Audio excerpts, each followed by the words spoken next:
This program is brought to you by the Genesis Communications Network, a world leader in talk radio since 1998. Visit GCNlive.com today.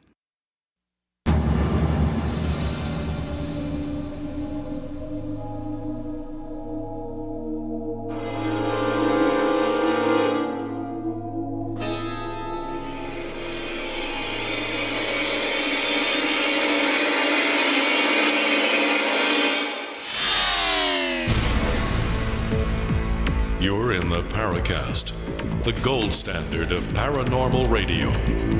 And now, here's Gene Steinberg. So Chris O'Brien is off at the International UFO Conference in Fountain Hills and has a bit of difficulty checking in. In fact, as we are talking right now, he's listening to a speech from a friend of the show, Erica Lukes, and I hope to get over there before the event ends. It's a crazy week for me. We have Goggs Mackay joining us this week as our guest co-host, and our guest of the week is Robert Schroeder, and he's author of a book written several years ago, but it has some fascinating implications to it. It's about the frontiers of science. It's called Solving the UFO Enigma, How Modern Physics is Revealing the Technology of UFOs. Robert, welcome to the Paracast. Thank you, Gene. Thank you for having me on your show. Now, before we start with the book and how you framed it, and there's a couple of really interesting things about it that I want to mention in a moment, but first, what got you interested in UFOs? Okay. Actually, older than you are, I think, quite a bit. No, you're not. Oh, no? Oh, okay. But back in 1957, I was 11 years old, and I was out in my front yard, and I was only 11.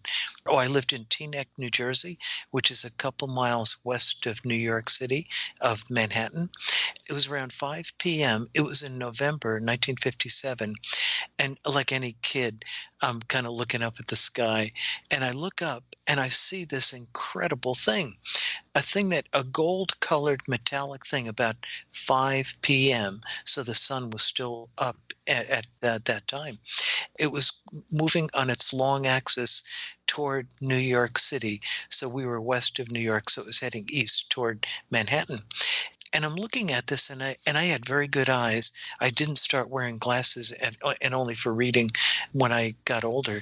But anyway, I could clearly see that this thing looked exactly like a metallic cigarette, and it was exact shape of a cigarette, but it looked to be about 5,000 feet up there, right about where the aircraft would come in to LaGuardia and stuff. And as I'm looking at it, all of a sudden I noticed another object behind it. Maybe the length of the object behind it was a round object that was no wider than the narrow width of the cigarette-shaped object, and they were both gold-colored, metallic-looking. And I was stunned, and I ran inside the house to tell my brothers and sisters, and a couple of them came out. I have 5 brothers and sisters. They saw it too, and we couldn't figure out what it was. You know, sometimes I'd seen planes, if they were tilted slightly, you couldn't see the wings. The blue of the sky would kind of blot them out, but you could always see the tapered front and the tapered back of the aircraft. But in this case, it was blunt on the front and back of the cigarette-shaped thing. Anyway, many, many years later, I was reading a book on UFOs by Major Donald Kehoe, and he talked about these cigarette-shaped objects that appear to be motherships that had disc-shaped typical flying saucers stacked up on the inside. And then it suddenly dawned on me, that's what I saw. This was the mothership, and then behind it was this disc-shaped object, which, if you remember, I said was no wider than the narrow width of the cigarette-shaped object. So it could have easily been one of the ones that had been stacked up on the inside. And then I read other stories where they reported similar type things. Just parenthetically here, it's not that I saw a UFO when I was 11. It's that I read that book, Flying Saucers from Outer Space by Major Kehoe. Yes, and that's what convinced me that what I saw was a UFO. At the time, I didn't know what it was. But then later, when I got older, I realized I had seen a UFO. And I then found out even more convincing evidence that made me realize it had to have been a UFO. It turned out that in November of 1957, there was a gigantic wave of UFO sightings all across the United States. And you guys, if you're familiar with UFO history, will know that that's the case, that there was a large number of UFO sightings. So that totally convinced me that this was almost certainly a UFO, or two of them actually. Okay, so I got you certainly the confirmation that what you saw was similar to what was reported in those books. So obviously something was going on. Is this your one and only sighting, or did you have any more? I did. And right around, I've had good UFO sightings, I believe, Gene, are extremely rare. But I've been lucky. I've had a couple. I had another one around 1990-91 during the period when they were spotting a lot of UFOs in Belgium. And my wife and I we were going to pick up our daughter, who was like 6 or 7 years old at the time. And she was on a play date. And so we were heading through a swampy area, and I live in the suburbs west of Boston. And there's kind of a swampy area not too far from the Sudbury River. And the swamp is on both sides of the road. And it was just getting dusk. And I can't remember the day or the time of the year, except it probably was spring. And I looked over, and it was just starting to get dark. And I saw this incredibly brilliant disc-shaped object over the swamp about 2,000 feet above it. And I said to my wife, she was driving, and I was in the passenger seat in the front. And I pointed at this object, and I said, "Hey, Carol, look at that." And almost as I said those words, and as I was pointing at it, the thing from 2,000 feet just shot straight down to the level of the swamp. I mean, the speed was absolutely unbelievable. It was a streak. And my wife saw it too. She glanced and she said, "Oh my God, what is that?" And it just shot incredibly fast down. And it had to have been easily 30, 40, 50 feet in diameter, because we saw it behind the tree in the swamp. And I could see it gently kind of rocking back and forth. But the glow was starting to dim, but I could easily see it. And I knew I knew roughly the size of the tree. So I knew this thing was pretty big. And anyway, I tried to get my wife to stop, but she wouldn't, because we were going to pick up our daughter. And I was just hoping to take a better look at it. And so we continued on our way. But that was another sighting that I had. And I did have potentially one other sighting, not quite as good, but still quite spectacular. I was down the Cape Cod, which is, for listeners who are not from the East Coast, it's like an arm of land that sticks out into the Atlantic Ocean from Massachusetts. And we were building a new summer house down there, and I was down there with a friend of mine. It was pitch black, and we had the call. We didn't have any bathrooms in the house at that time, so we were answering the call of nature in the woods behind the house, and all of us. And I was done, and I was standing on kind of top of this hill, and all of a sudden I saw this object. Literally, I was stunned. It went perfectly horizontal. It was just a streak of light. It went at absolutely incredible speed, and it went over Buzzards Bay, which is west of where we were, heading toward the mainland, and it was just perfectly level, horizontal, and at just an incredible speed. And the most important thing, this was below the clouds, because I could see the bottom of the clouds lit up. The whole back of my house lit up, and this thing was perfectly horizontal. And I suspect it could have been a UFO, because it would be very unlikely that it was a meteor.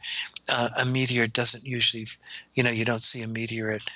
We're talking to Robert Schroeder. His book is Solving the UFO Enigma, and our guest co-host Goggs Mackay has some questions to ask on the other side. With Gene and Goggs. You're in the Paracast.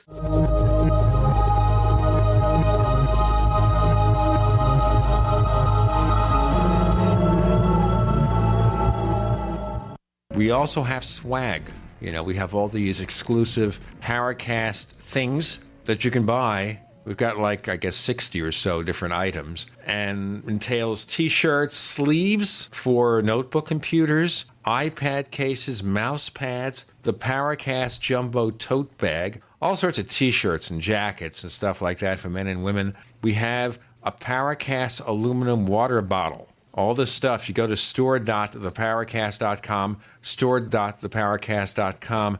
What makes it special is that the items are the best quality, great t-shirts, fabrics, and they have our official logo on them. That's what makes them special, in multiple sizes and colors. We even have stuff for children, stuff for women, stuff for men. We have all sorts of sizes, like small up to X large. A lot of good stuff. That's the swag from the Paracast. You go to store.theparacast.com, stop by, and take a shopping tour. What would your life be like if you woke up each morning with new vitality, feeling better than you have in years, and you noticed a difference in your sleeping patterns, blood sugar levels, and had a sense of well-being overall? There's something that is changing thousands of people's lives, and you could be one of them. It's called Heart and Body Extract. Sharon Harris, co-creator of Heart and Body Extract, talks about the positive effects of Heart and Body Extract. What happens with the formula Heart and Body Extract is it's giving the body the necessary vitamins, minerals, amino acids, enzymes, and phytonutrients so the body will heal itself. And yes, the body does have the ability to balance blood pressure, balance cholesterol, clean and unclog the arteries. It can also work on balancing the circulation for diabetics. So the body is an amazing thing. It simply needs some help, so it has the tools to heal itself. Heart and Body Extract gets results. To order your 2-month supply, call now, toll free at 866-295-5305. Order online at hbextract.com. Being self-reliant is about being prepared and to do what you need to have your own source of renewable energy. Portable Solar LLC offers the most powerful EMP-hardened solar system on the market that is transportable from place to place, and the best part, it's very affordable. Contact them at portablesolarllc.com or call for details at 972-575-8875. Sol Arc EMP-hardened solar generator energy insurance for your family or business. Call Portable Solar LLC today or go to portablesolarllc.com to check out their patent-pending technology. Hi, Peter Vaccaro for ParanormalDate.com. Are you looking for love in all the wrong places? Now you have a chance to change that by signing up for free at ParanormalDate.com. This incredible dating site puts people of like minds together. People who are interested in the strange, the unusual, mysteries, ghosts, UFOs, and the afterlife, and so much more. ParanormalDate.com was developed for you, people seeking a viable alternative to the other dating services. You can join for free by going to ParanormalDate.com, and if you decide you like it and want to connect with people, use the code GEORGE for a substantial discount. Mark Rawlings, president of ParanormalDate.com, says so many people hunger to share their experiences about the paranormal, the unexplainable, or the afterlife, and so much more, and this is the source for them to meet and share that common interest. So sign up for free at ParanormalDate.com, ParanormalDate.com, and use the code GEORGE if you decide to connect with someone you like. Bad theater seats, cheap Halloween masks, my apartment, all things with obstructed views. Add to these large trucks and buses.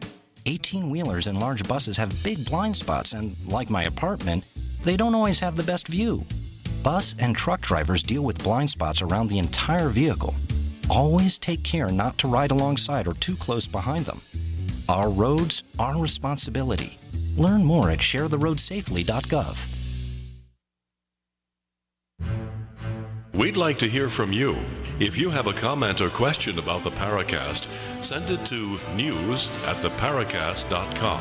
That's news@theparacast.com. And don't forget to visit our famous Paracast community forums at forum.theparacast.com. So Goggs Mackay is our guest co-host. Chris O'Brien is off at the International UFO Conference, where I hope to meet him in a couple of days. And there are lots of really excellent speakers this year. But by the time you hear this show, it's going to be the last day. Or the event may be over, so maybe it'll be next year. We'll see. Let me tell you before we get back with Robert Schroeder that we have a special feature. of the Paracast. It's called the Paracast Plus. We offer the After the Paracast podcast, which is exclusive to subscribers of Paracast Plus. We offer the commercial-free version of this show and other benefits for a low fee, weekly, monthly, annually, 5 years, and lifetime. Hope that's not too complicated. We try to spell it out for you. You learn out more of this at plus.theparacast.com. That's plus.theparacast.com. In our first segment, before we get to stuff like possible propulsion system of UFOs and the evidence that is so compelling to Robert, he was telling us about his sightings. And Goggs, you had a question. Yes, Robert, are you familiar with the work of Ray Stanford? Not too familiar. I know something about it, but not too much. Yeah, I've definitely heard of him. Yeah, I think he's one example of a researcher who's looking at the propulsion issue, from actual photos and real cases and stuff. I was just wondering if you are there any other researchers you're aware of that are seriously trying to work out how these things do the maneuvers they are, and they seem to defeat inertia and, all these things? Tell me about how you started thinking about the science of UFO propulsion. Oh, okay, definitely, Goggs. What happened is after I, went to high school and college, and then started on my career, I was pretty busy for many, many years, but I never lost my interest in the UFO phenomenon. And I thought about it over the years, what could they be doing? And I looked at some of the work being done by other physicists, whose names I've now forgotten, that talked about how they might be using wormholes and things like that. And I was so excited about that stuff that I got their books and I read them thoroughly. This is many, many years ago. And but then later on, they began to have some doubts that it was possible. There's a guy in Mexico, a physicist by the name of Miguel Alcubierre, and you may have heard of the Alcubierre warp drive. And his idea was that the UFOs were compressing space in front of this, not UFOs, but I don't think he necessarily believed in UFOs. But Miguel Alcubierre thought that it might be possible to travel to other stars using a spaceship that could warp the space in front of it and expand it behind it. And in effect, you'd be creating a wave in space-time itself that would allow you to actually go effectively faster than the speed of light, although you really wouldn't be going faster than the speed of light. But as far as an outside observer was concerned, it would appear to be the case. However, unfortunately, later, the physicist Miguel Alcubierre came to the conclusion that it was not possible, that the amount of energy was far greater than could be acquired. And there was certain technical problems with it. It just wouldn't work. So I had looked at all these other ideas through the years, and I had gotten very excited about them, but it was not until maybe the beginning of the 21st century that I don't know if I should get into the technology now, but I'll just briefly explain when I started noticing other things. There were other physicists talking about new theories like M theory, string theory, that caught my attention, and I suppose we can talk about this a little bit later, because I would like to present the evidence first before we get into the technology, if that's okay. Sure.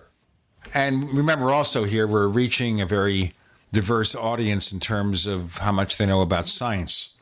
So we're giving them a bit of a science lecture here and also trying to apply it to what we know about UFOs. I want to talk more about how you frame the evidence before we get back to the possible propulsion systems. Okay? Okay. Yeah, let's do this. Because I know in looking at your book, you've got a section on the UFO evidence where you have 5 chapters where you go into cases, and thank heavens you also focus on cases from the 80s through the 21st century. But one case that's not there, and we talked about it very briefly, and I want to bring this up right away and dismiss it real fast, and that is you do not have Roswell in there. May I reach out virtually through the screen and shake your hand? Thank you, Gene and Goggs, because I hope I don't disappoint the audience, but I don't think there's anything to the Roswell case. I believe there was Project Mogul back in the day, and this is back in the 50s, and they were using these high altitude balloons with. To clarify, Roswell was in the late 40s, but go ahead. Oh, late 40s. You're right. Thank you, Gene, for that correction.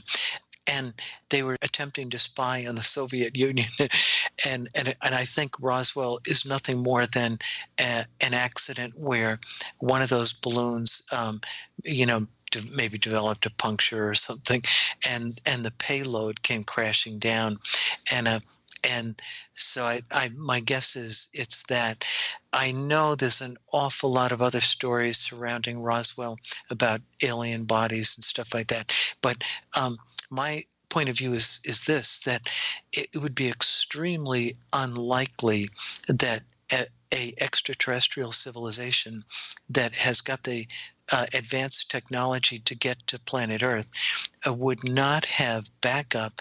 So in the case of an accident, they would quickly recover their crashed saucer and the bodies, and if you read the Roswell literature carefully, you'll never see any indication that other saucers came and tried to, rescue their crashed saucer. It seems extremely unlikely that the saucer that crashed didn't have others in the area that would try to, come down and recover the crash site.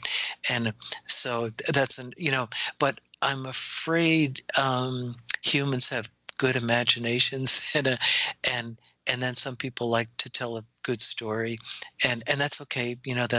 That's the way we are. We're humans,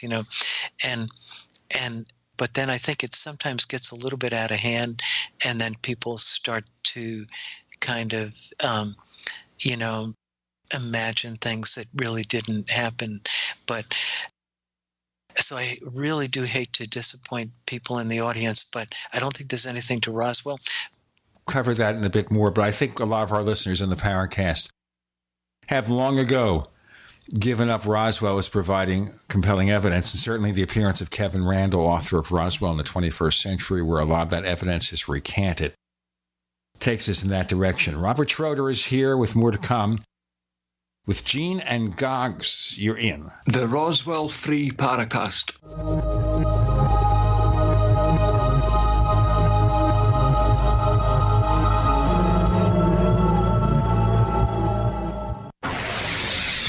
You are listening to GCN. Visit GCNlive.com today.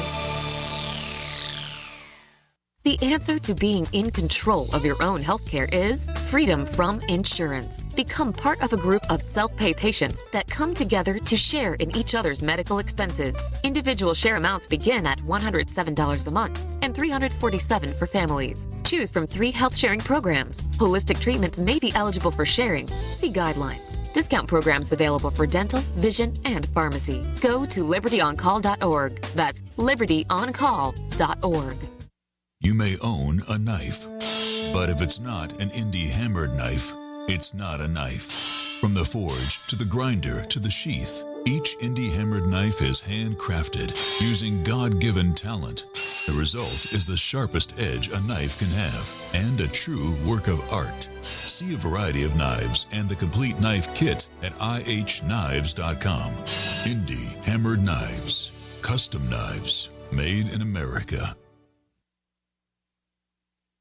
Dangerous blood clot device alert. If you or a loved one had an IVC filter placed to prevent blood clots from traveling to your heart or lungs and suffered an injury, you may be entitled to substantial financial compensation. The FDA warns that IVC filters may cause serious complications, such as heart or lung damage, internal bleeding, and even death. These dangerous blood clot devices can break, and the metal fragments can travel to your heart or lungs, causing serious injuries. If you or a loved loved one suffered organ damage or other injuries from an IVC filter, you may be entitled to substantial financial compensation. Act now. Time is limited to file a claim. For a free consultation and free information, call Injury Help Desk at 800-478-1507. 800-478-1507. 800-478-1507. This is an advertisement. Paid non-attorney spokesperson. InjuryHelpDesk.com is responsible for this advertisement. Principal office, Las Vegas, Nevada. All right, guys, we're ready for our Four Seasons sunroom, and Daddy's gonna get a rec room with refreshments. Oh no, we'll be sleeping under the stars. Mom, what about the one with, the fun? Nice try, little bro. It's a gym. My gym. Hey, Grandma's getting her Four Seasons garden room. Weather tight and still like being outdoors. Maybe a living room. Oh no, wait, a family hub. Yeah! No matter what the budget, the season, or the climate, Four Seasons sunrooms let you and your family enjoy the outdoors inside. Call now to hear more about these great offers from the premier manufacturer of sunrooms since 1975. More reasons for Four Seasons now. To find out more, call toll-free 800-848-6333. That's 800-848-6333. Have you checked your Google search results lately? Search results are usually the first impression that people form of you or your business, so make sure that they create a positive impression with ReputationDefender.com. What the internet says about you can have a big impact on your life and your livelihood, even if it's not true. Fortunately, you can now control how you look online and in online search results with ReputationDefender.com. Call 800-831-0771 now. That's 800-831-0771 for your free reputation analysis. If you have negative material from an ex-employee, upset patient, or former client, newspaper article, legal issue, social media, or other source showing up in your search results, you can combat it with ReputationDefender.com. Our dedicated experts in patented technology can help make your online search results look their best. Call 800-831-0771 to learn more. 800-831-0771. That's 800-831-0771. Or visit ReputationDefender.com.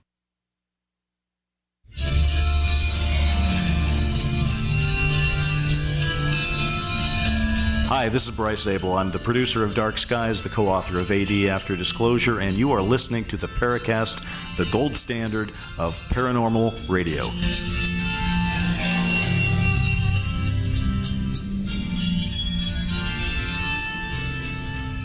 So now that we've spelled it out, folks, maybe not quite Roswell free, but it was worth the fact that Robert Schroeder, who's been around for a while and was alive when Roswell occurred in 1947, to be blunt about it, but very young, very, very, very, very young, 2 years dismisses it. Now, understand that part of the argument over Mogul is the scheduling, where Kevin Randall will say, well, there wasn't one scheduled for that particular day, but I'll grant schedules can get screwed up and that things get screwed up. And when people are asked to remember what happened 30 years earlier, it gets messy.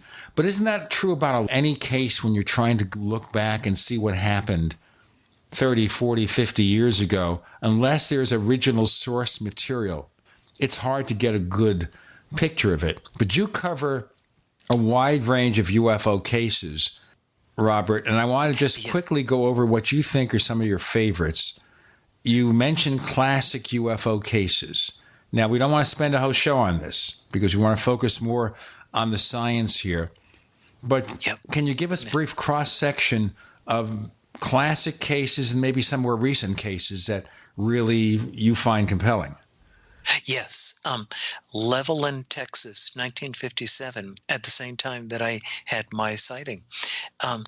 And I'm sure everybody, or many people who follow the UFO Enigma are familiar with it.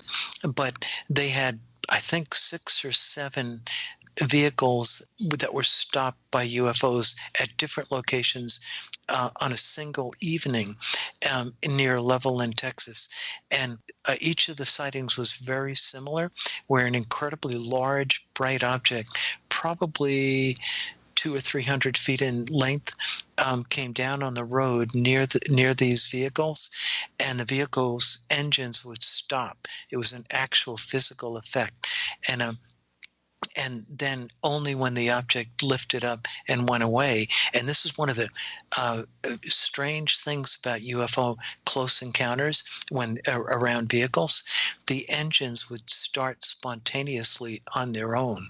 It was almost as if they were frozen in time, and then they just started right back up again. It's something that Dr. J. Allen Hynek, the advisor to the U.S. Air Force for 20 years in Project Blue Book, commented on as one of the most unusual characteristics of UFO close encounters. And it intrigued him tremendously, because he knew that when such a characteristic was repeated over and over again, it indicated that there was something to this UFO phenomenon. And so that's one of the ones that I think is extremely important. And then some of the others, I'm just trying to think offhand, maybe some of the classic ones, the Washington, D.C. sightings, where the fighter pilots went up in one case, and he was surrounded by a whole bunch of these discs as he was flying along in his F-86 Sabre jet. Anybody who's old enough will remember those fighter jets. And it terrified the pilot. That was another one. And these objects, not only did he see them visually, but they were picked up on radar. And the radar people, when they contacted the pilot, said, "Oh, by the way, these UFOs are surrounding your craft," and they could see it on the radar. And of course, he could see it visually. The pilot was so frightened by this encounter that he asked to be allowed to go back to base, and they gave him permission. So that's another one of the classic sightings. Gee, it's what other? How about Socorro? Socorro. Oh, thank you, Goggs. That's a great one. That's great. Lonnie Zamora, Officer Lonnie Zamora, police officer. That's one of the best, I think, in of all the classic UFO cases, because it does indicate that we're probably dealing with humanoids that are quite similar to ourselves. In that case, a egg-shaped object landed in the desert in New Mexico. Yeah, and so Socorro, New Mexico. And anyway, to make a long story short, the Lonnie Zamora, the officer, managed to see this thing land in a gully, and he thought it was an exploding dynamite shack that was in that area. But when he got closer, he realized, he then thought he could see this metallic object, and he thought it might be a car that had gotten into an accident there. And so as he watched it, he realized there was a couple of what he considered to be small people, or even children, standing next to this thing. And this is one of the most fascinating aspects of this case. He then reported that one of the humanoids turned and looked startled to see him, and they both raced to the back of this thing. He heard a huge bang, like a door closing, and then there was a terrible roar, and he saw flames shooting out the bottom of this thing, and the thing lifted up and finally became silent and tilted, and then headed toward a mountain range about 20 miles away. And he said it went lickety-split. It just, went over there very fast. But I think one of the things that's extremely important about that sighting is that a lot of people think that these things are just using electromagnetic or some gravity fields or something like that.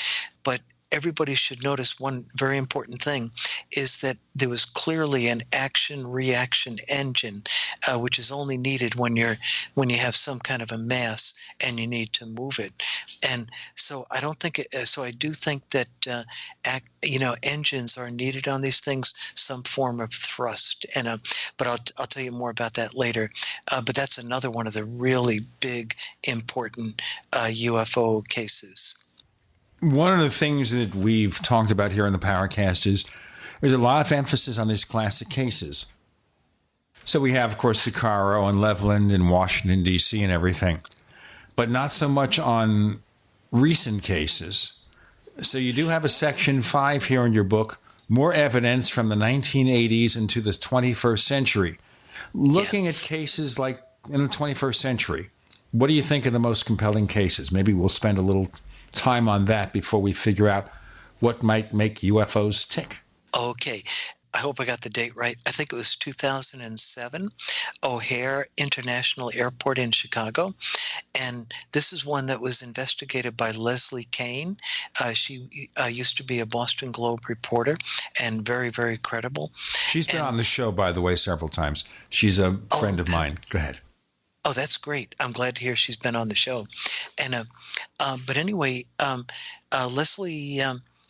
in her book, she wrote a book on UFOs, and she described that case. And what was fascinating about that was that it was spotted by many ground personnel and a number of pilots. And the other thing that I thought was quite interesting is when the object departed, it went through a couple of cloud layers, and this is quite incredible. It left a hole in the clouds, and some physicists realized that in order for it to leave holes that stayed there for a while before they collapsed in the clouds or dissipated, it would have to have a very hot surface. Okay, and that ties into what I believe is related to the technology. Not that they need heat to function, but it's a byproduct of the technology. And so anyway, that's one of the things they said was just amazing. And not as well known about that Chicago O'Hare case is the fact that another aircraft approaching O'Hare also spotted that either the same UFO or another one, probably the same one, and it actually approached their commercial jet and stayed off the wing for a minute or two, and they could see it clearly. Let's talk more about the O'Hare case. By the way, that was November 2006. Okay, and I want to tell you what an official FAA explanation was about it. We can go into that. More to come with Robert Schroeder and Gene and Goggs. You're in the Paracast.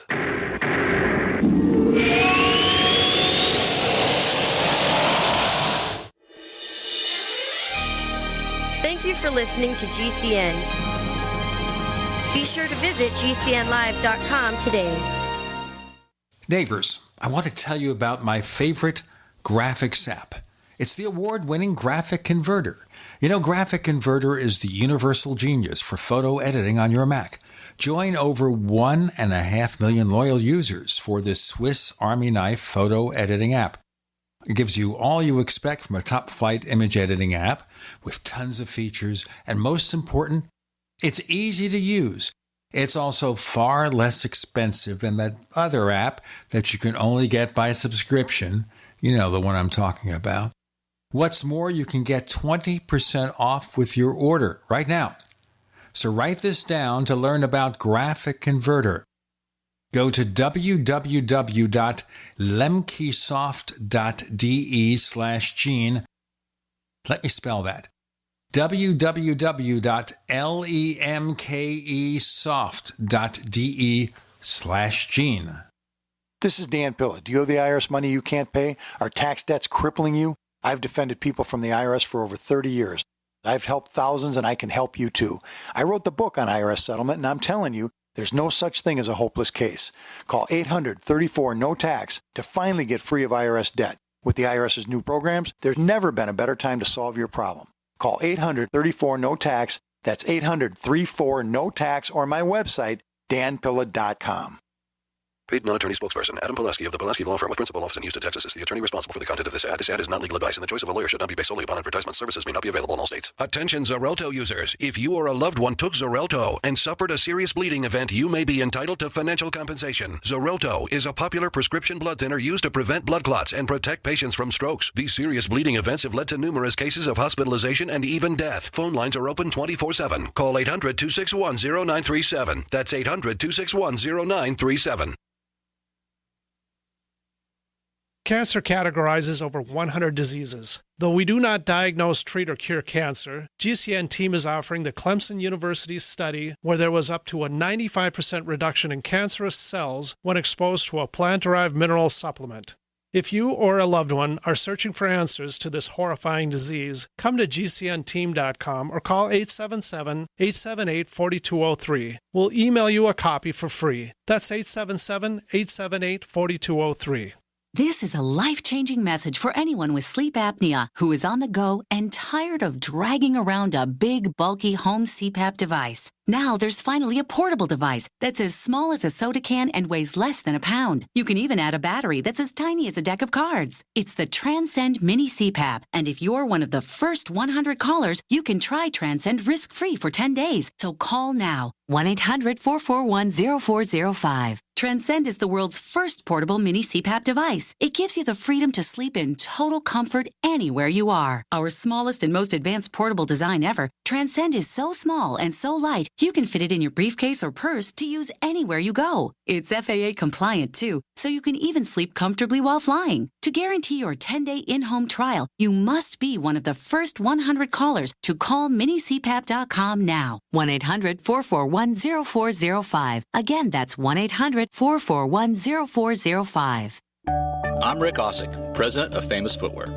Did you know that premature birth is the #1 killer of babies in the United States? Or that survivors can face a lifetime of serious health problems? But you can help. Join me and Famous Footwear for the March for Babies Walk. We'll work together to raise funds for research and programs that help the March of Dimes fight premature birth and birth defects and improve the health of moms and babies. Start your team today at marchforbabies.org.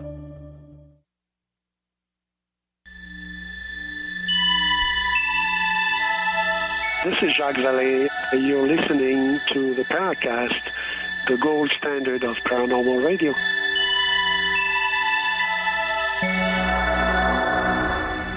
We continue with Robert Schroeder, and we're talking about his book, Solving the UFO Enigma, focusing on classic cases that lead him to various conclusions we'll get to in a moment. O'Hare, November 7th, 2006. At 16:15 Central Standard Time. According to the FAA, it was caused by some kind of weather phenomenon. Why would you dismiss that?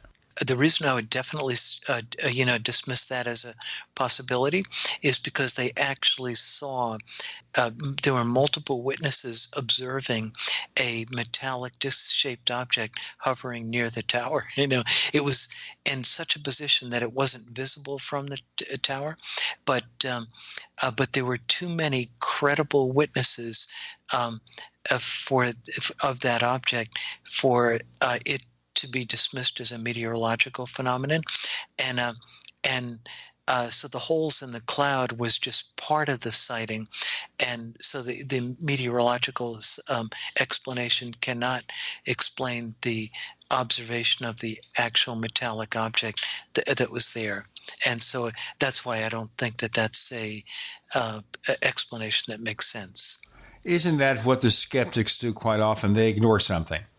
It just gets in the way, factoids that get in the way, like seeing a metallic object, of course.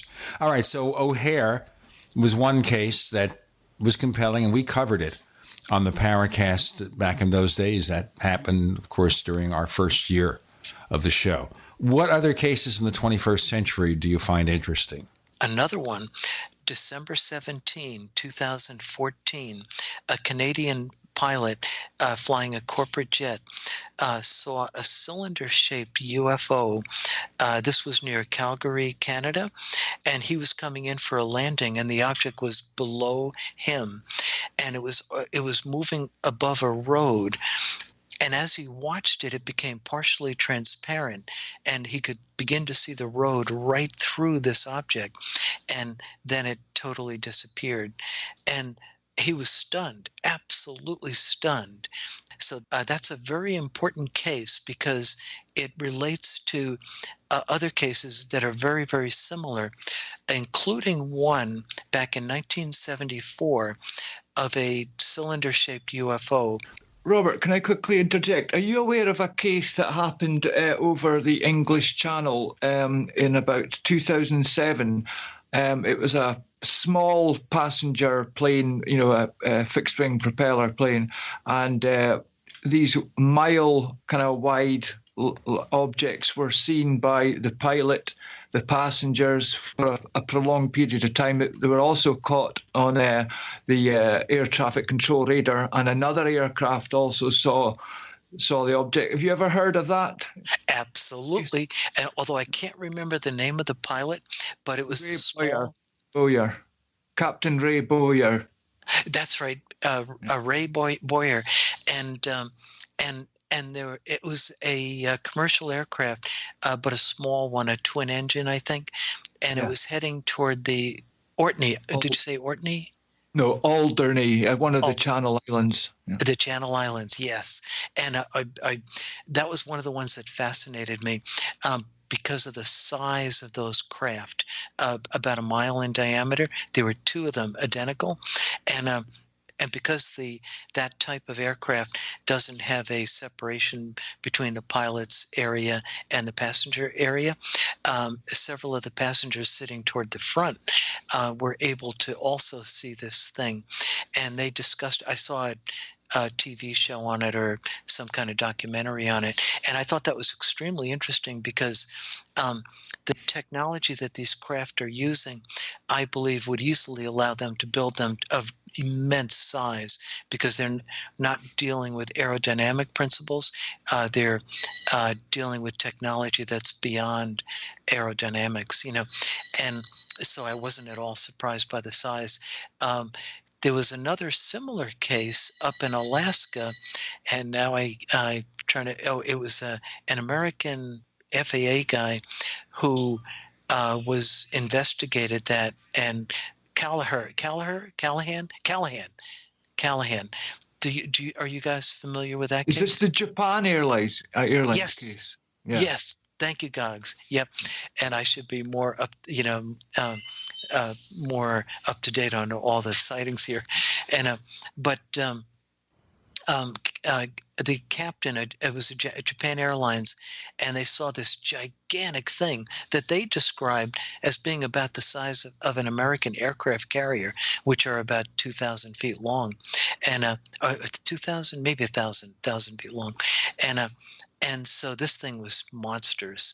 And anyway, that was another case where you had both radar as well as visual, and by very credible witnesses. And so the same thing with the Channel Islands one in Great Britain there, that too was both radar and visual with very credible witnesses. And so those, it's very important, I believe, to make the connection between these types of cases to point out the similarities that occur over many, many years, over decades. You see the same characteristics repeated over and over again. So, yeah, that's which reinforces the idea that, something physical is really happening. It's not all misidentification and whatever.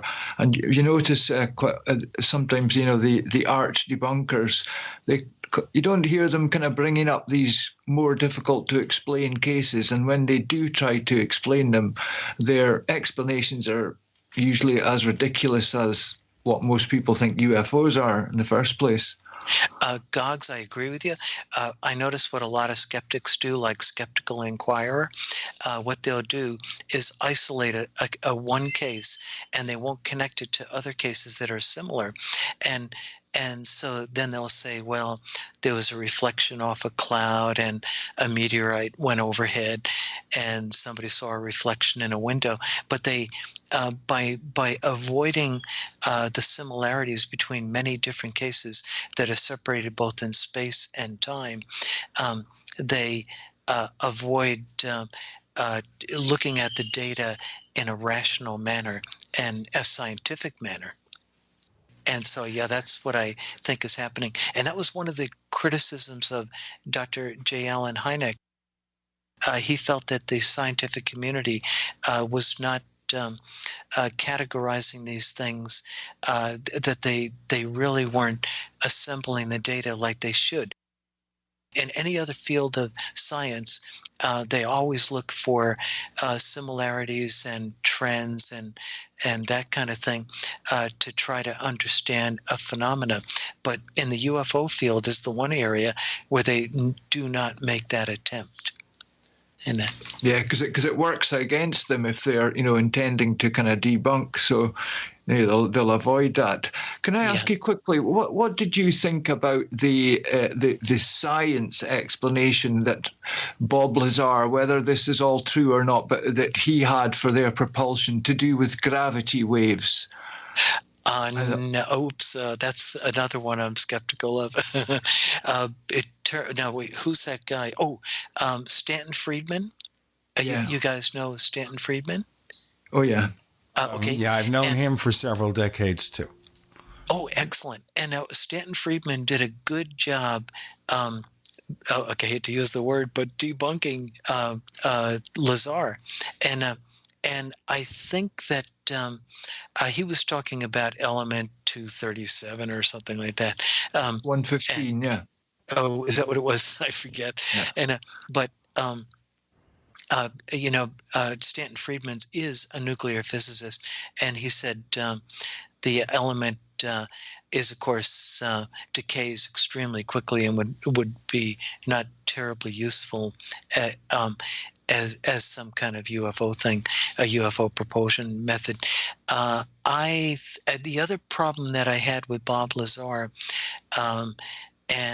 was that he claimed to have degrees from like MIT and a couple of other places, and Stanton Friedman checked that out carefully and found no evidence of that whatsoever. And so I'm afraid that actually, Robert, I'm no supporter of Bob Lazar and the whole Area 51 thing at all. I don't know what to make. But quite funnily, actually, just last year, one of the lines of reasoning that was used to debunk Bob Lazar was the fact that nobody could prove his background, where he had higher education, and he claimed to have worked at, these secret labs and stuff. Got more to come with Robert and Gene and Goggs. You're in the Paracast.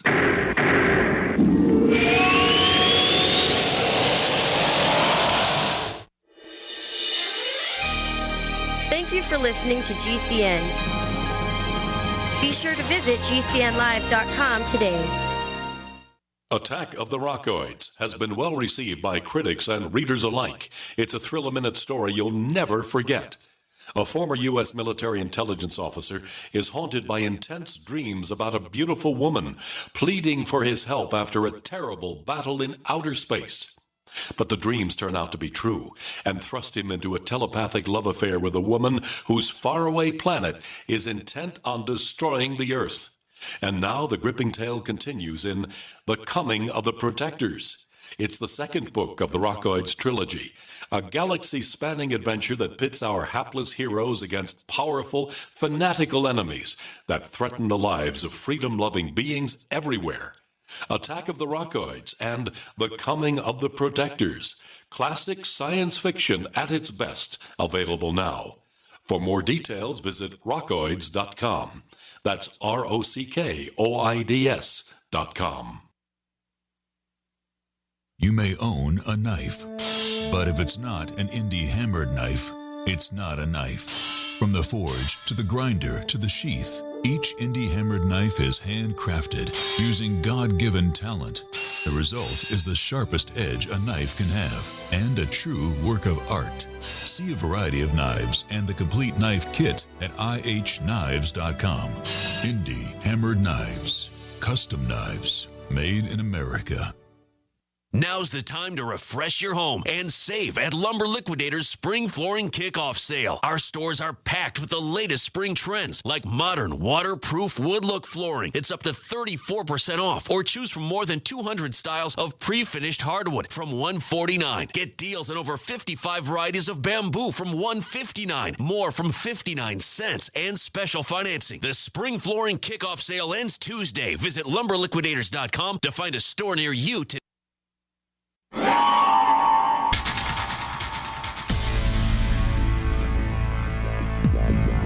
Welcome back to the Paracast, the gold standard of paranormal radio. And now, here's Gene Steinberg.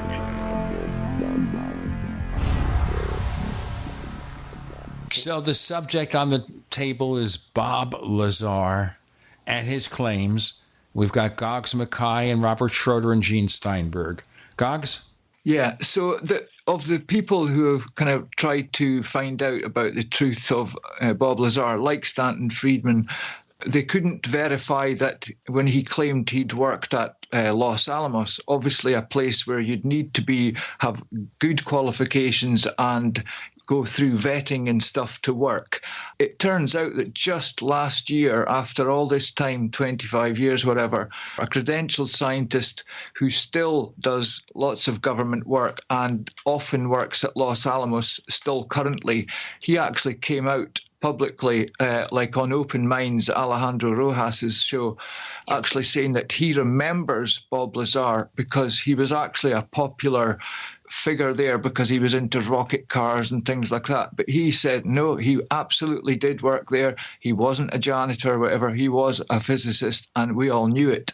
That's just kind of strange that may have been the case, that he did actually work there. It doesn't mean to say that, the UFO stuff and all that is real, but it's weird that it seems like the record of him working there seems to have been misplaced, shall we say. No, actually, I do believe he worked there. That I do believe, and I think Stanton Friedman believes that too. I think he was a technician there, and I think he was, highly skilled in the work that he did do there. Of that, I don't have any doubt, but I think he might have added to embellished. I think he was embellished. Yeah, that's a better word. he embellished what he was doing there. And I've heard all these stories. Oh, didn't he talk about a captured UFO? That was one of the things he said. Oh, absolutely. He was back engineering it. That was the story. Oh, that's it. Right. You can see I kind of look at this stuff, but I pretty much don't pay too much attention to it. Well, I look at it this way. If we had these crashed UFOs, supposedly we've had them since the 1940s, you'd think after 70 years would have figured out how to back engineer them. But if you look at our technology, it's still our best fighter aircraft are still jet fighters, and after all, jet fighters were being used in World War II. So that's not too much of an advance technologically. You know what I think, though, Robert? I think that if we had evidence of alien technology hundreds or thousands of years ahead of us, we would have no clue how to back engineer anything except at the fringes. Yep, I agree. That does make sense, but I do not believe we have any captured UFOs. I don't think so. I don't think there's any possibility of that. And the reason is what I was saying before, that I cannot imagine that such an advanced civilization would just allow one of their craft to crash and they just go on their merry way. The others would leave and not worry about it. I think they would have recovery crews there in a hurry, and not to say that these craft cannot have mechanical malfunctions. I think they can. There was a case, and I can't remember the exact details, might have been St. Louis, where they spotted a UFO that appeared to be in trouble, a typical disc-shaped one, and it was kind of wobbling and it was very erratic, and it definitely seemed to be having some problems. And another UFO of identical shape and size came over and hovered over the first one until the first one stabilized, and they actually have a picture of it in some UFO books. Now that sounds more credible to me. Where they do have mechanical problems, they attempt to, they fix it and go on their way. So I look at it this way, that when people say, how could they be so advanced, but, the thing breaks down or it crashes because it comes in contact with radar waves and whatever. But I sometimes think, us right now, if we look at the kind of pinnacle of science or whatever, we can maybe look at those scientists who are creating the cutting edge satellites, that go into orbit for NASA or whoever. And so we think, compared to 500 years ago when, the technology was that level, people from 500 years ago, if they were kind of brought forward in time and they saw that we could, fly around the world in less than a day and whatever, they would think that we must be completely flawless and got everything sussed. Yes. But still, even the pinnacle of our technology with the best of people and materials still fails kind of quite a lot. Yep. So it's conceivable that theirs could as well. I do believe it does, but I don't think catastrophic, although it could be, I don't think we're to the point where they would abandon their craft on the crashed craft or something like that. The other thing to bear in mind, too, it's kind of like our intelligence here. If we go on a mission, Navy SEALs or whatever, and one of our planes or helicopters crashes, we will do everything possible to prevent that getting into enemy hands. Not that it doesn't happen. Yes, but it's routine. Right. You don't want the primitive Earthlings to have evidence of your technology, even if they didn't understand it. Yep. And the other thing to consider, though, also, when you think about the possibility of a physical UFO from outer space crashing, well, maybe it was built by the lowest bidder. That's a good point. And Gene, you are exactly right. We, with our technology where we are right now, we would not abandon a downed aircraft. We'd do everything we could to recover it. And one thing you'll notice about a lot of these saucer crash stories is that they never talk about other saucers coming in trying to recover it, and that's kind of a giveaway that it's almost certainly fabricated. Because here's a crazy theory. What if the crash was staged by the extraterrestrials or whoever because they actually kind of want to they wanted to seed us with this technology and see what the crazy humans do with it? Imagine it was actually on purpose. I don't think so, Goggs, because have you guys heard of Robert Hastings? Yeah.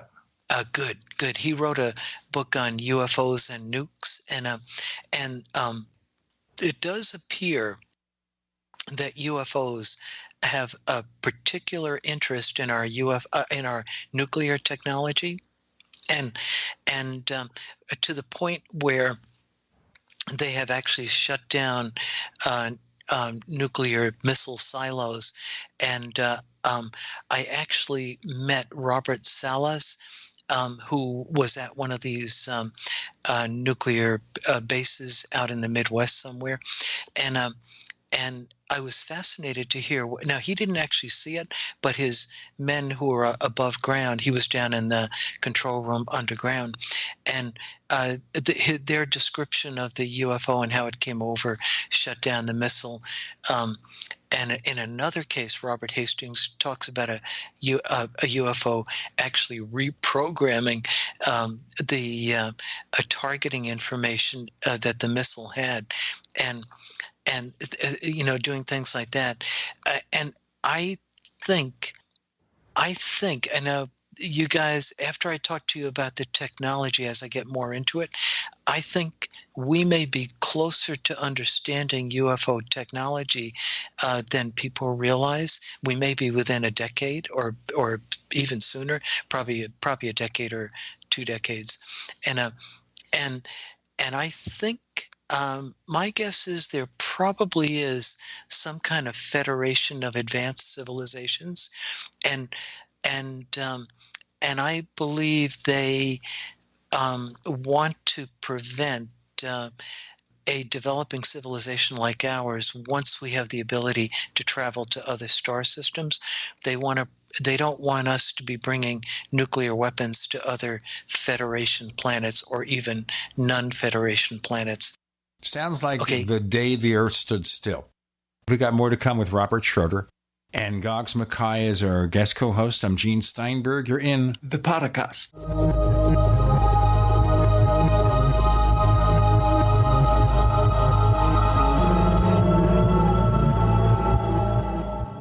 Attack of the Rockoids has been well received by critics and readers alike. It's a thrill-a-minute story you'll never forget. A former U.S. military intelligence officer is haunted by intense dreams about a beautiful woman pleading for his help after a terrible battle in outer space. But the dreams turn out to be true and thrust him into a telepathic love affair with a woman whose faraway planet is intent on destroying the Earth. And now the gripping tale continues in The Coming of the Protectors. It's the second book of the Rockoids trilogy, a galaxy-spanning adventure that pits our hapless heroes against powerful, fanatical enemies that threaten the lives of freedom-loving beings everywhere. Attack of the Rockoids and The Coming of the Protectors. Classic science fiction at its best, available now. For more details, visit rockoids.com. That's ROCKOIDS.com. Hi there, Dick Allgaier here. I was a mainstream television news reporter for over 3 decades. I normally never do commercial endorsements. I am very skeptical of health supplements, but a friend of mine told me about his experience with Synergy One, so I purchased a bottle, and my wife and I have been using it for a few weeks now. I very much dislike so-called energy boosters, those little energy drinks that have caffeine and guarana and other things that make your heart race. This is not that. My experience with Synergy One has been great. My mood is better, my joints feel better, I have more vigor, more stamina, way increased productivity. My wife and I both noticed that we even dream more. So I recommend Synergy One. It's really good stuff. I'm having great results with it. Call 888-988-3325 or visit oneworldway.com. That's oneworldwhey.com. Hunters, anglers, campers, and survivalists. Get back to nature. Expand your horizons with the highest quality, most versatile, unique slingshots and sling bows on the market at slingbow.com. Slingbow products are compact and models start from just $17.98. They're perfect for your bug-out bag or storing in your vehicle. Give yourself and your loved ones the excitement and tradition of Slingbow, a new frontier in archery and truly modern twist on this primitive survival tool. Feel the thrill only at slingbow.com. Are you tired of commuting to a job that makes someone else rich, working harder than ever, but getting nowhere?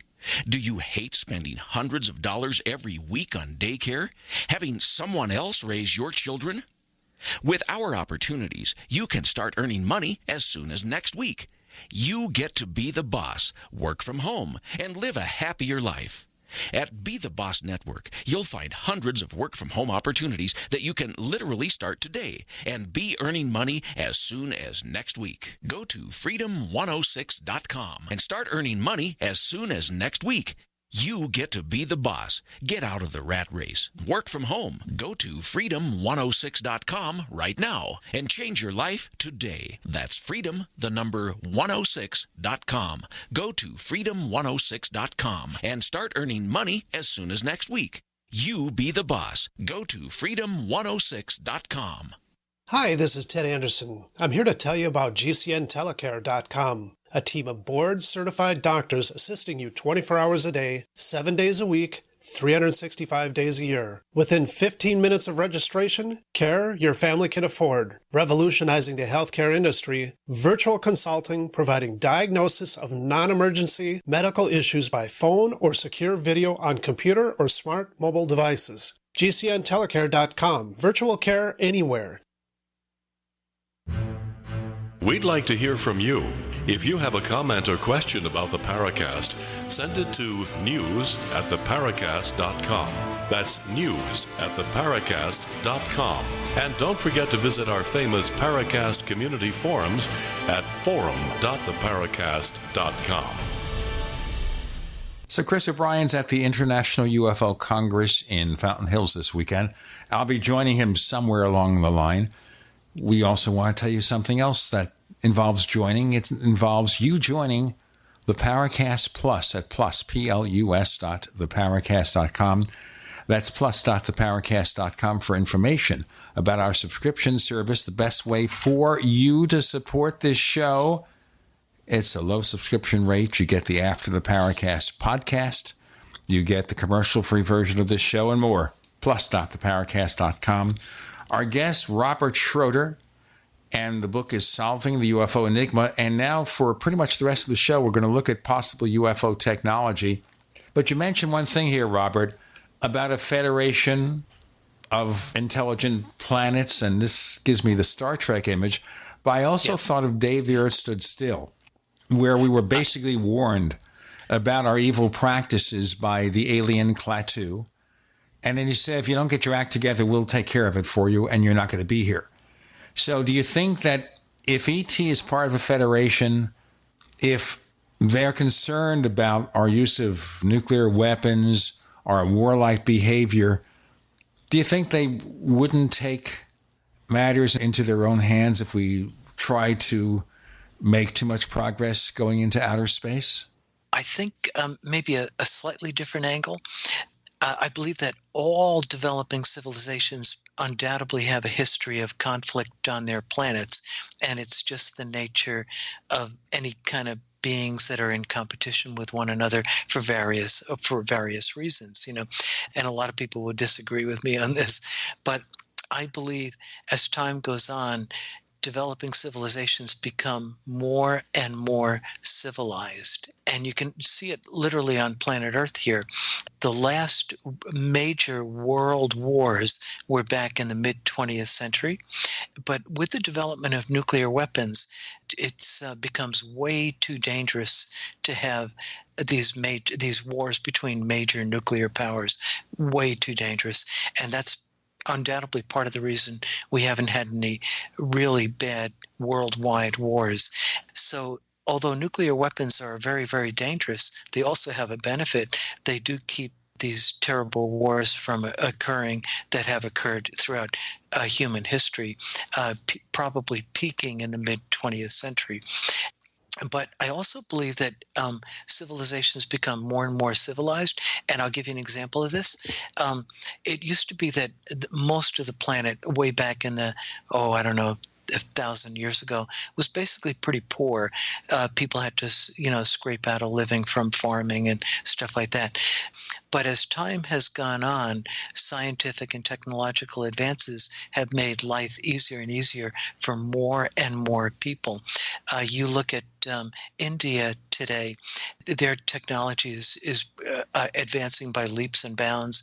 They're building roads. They're really, remember, they have their own kind of version of Silicon Valley.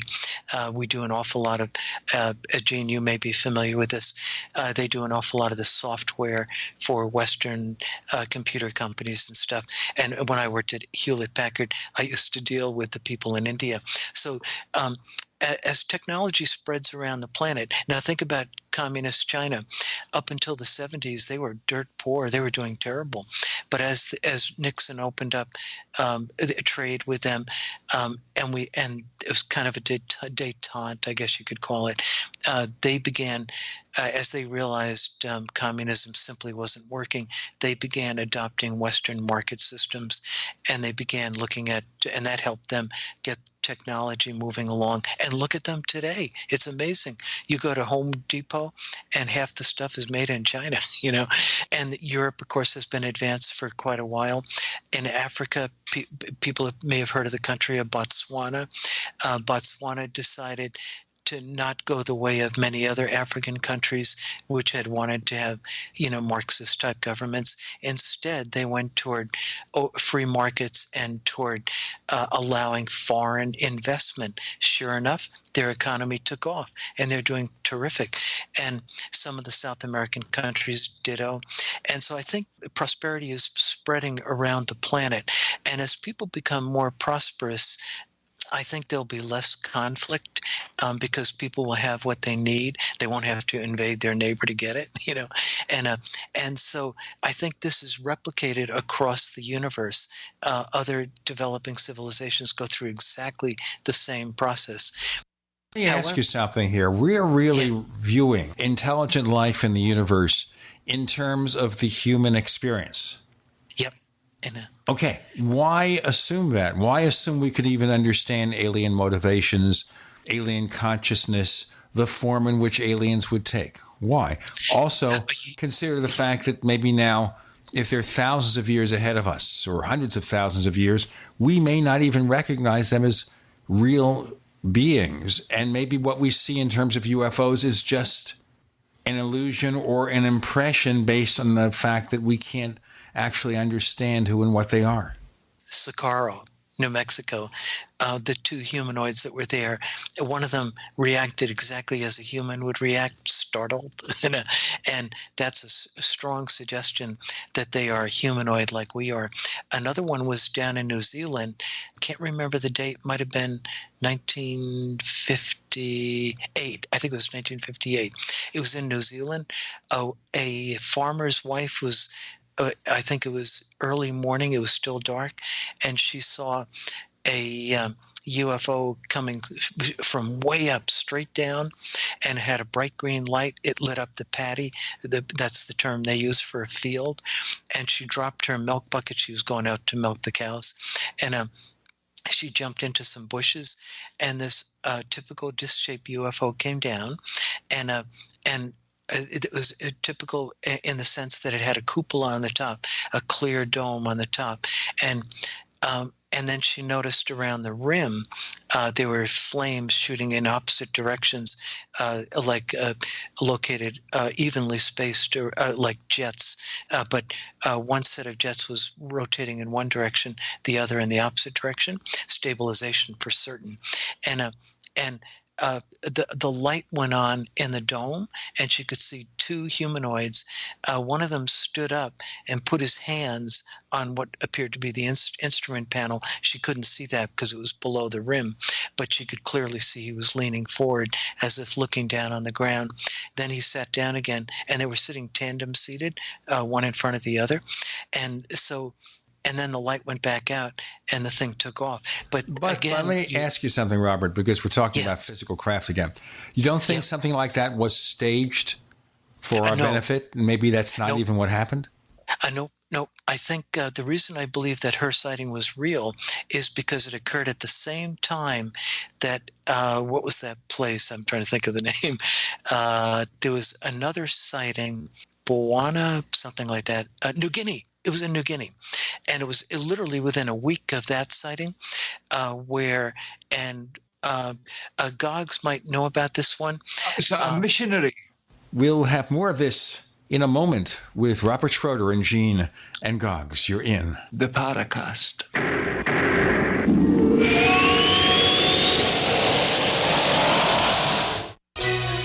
Thank you for listening to GCN. Visit GCNlive.com today. Paid non-attorney spokesperson Adam Pulaski of the Pulaski Law Firm with principal office in Houston, Texas is the attorney responsible for the content of this ad. This ad is not legal advice, and the choice of a lawyer should not be based solely upon advertisement. Services may not be available in all states. Attention Xarelto users. If you or a loved one took Xarelto and suffered a serious bleeding event, you may be entitled to financial compensation. Xarelto is a popular prescription blood thinner used to prevent blood clots and protect patients from strokes. These serious bleeding events have led to numerous cases of hospitalization and even death. Phone lines are open 24/7. Call 800-261-0937. That's 800-261-0937. Have you ever wanted a shortcut to getting the underground secrets to making money online and seriously grow your business? Whether it's a new business, a part-time income, or an existing business, you have this incredible limited offer to get a copy of this Amazon best-selling book on .com success for free. Uncover the success factors to make your business ignite. Go to secretsignite.com. That's secretsignite.com. Get your free copy now. Go to secretsignite.com. Hi there, I'm Bob Eubanks. You know, as part of Hollywood for a long time, I've seen my fair share of celebrities get in trouble with the IRS. Well, there's one name I trust, the Tax Defense Group. They're the most trusted name in tax. So if you owe more than $10,000 to the IRS, you really need to call my friends at the Tax Defense Group. Ignoring the IRS is not the solution. They can garnish your paycheck, levy your bank accounts, seize your home or business. But the Tax Defense Group could put a stop to all of that and tailor a program program that would reduce your tax debt to pennies on the dollar. You gotta love that. So don't just take my word for it. Call them. Find out for yourself. They offer a 100% satisfaction guarantee, and they're open 24 hours a day because they know that tax debt doesn't sleep either. Call now for your free and confidential tax analysis from the most trusted name in tax. Call 800-361-6907. 800-361-6907. Are you happy washing your hands with harsh chemicals? Are you happy doing laundry with detergents? Are you happy paying high prices? Find your happiness with Pure Soap. These all-natural, earth-friendly Pure Soaps are the very best you've ever used.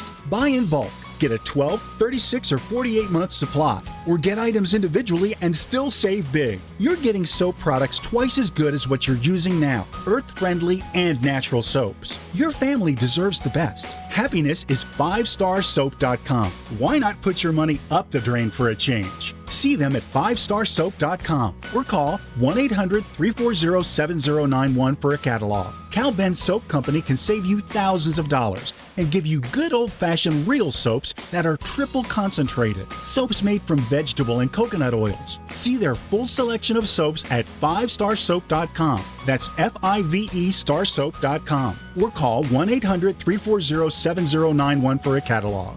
Have you checked your Google search results lately? Search results are usually the first impression that people form of you or your business, so make sure that they create a positive impression with ReputationDefender.com. What the internet says about you can have a big impact on your life and your livelihood, even if it's not true. Fortunately, you can now control how you look online and in online search results with ReputationDefender.com. Call 800-831-0771 now. That's 800-831-0771 for your free reputation analysis. If you have negative material from an ex-employee, upset patient, or former client, newspaper article, legal issue, social media, or other source showing up in your search results, you can combat it with ReputationDefender.com. Our dedicated experts in patented technology can help make your online search results look their best. Call 800-831-0771 to learn more. 800-831-0771. That's 800-831-0771. Or visit ReputationDefender.com.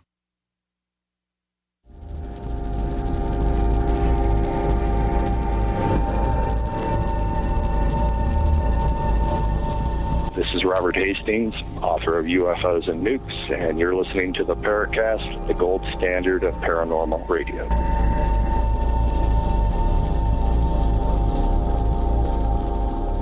We have Robert Schroeder and Gene and Goggs Mackay coming in here, and we're talking about the evidence for UFOs, and I really want to push more into the technology. But once again, when I'm telling you this, why are we assuming, Robert, that when you describe a physical UFO, physical creatures, all that what we're seeing is what we're getting?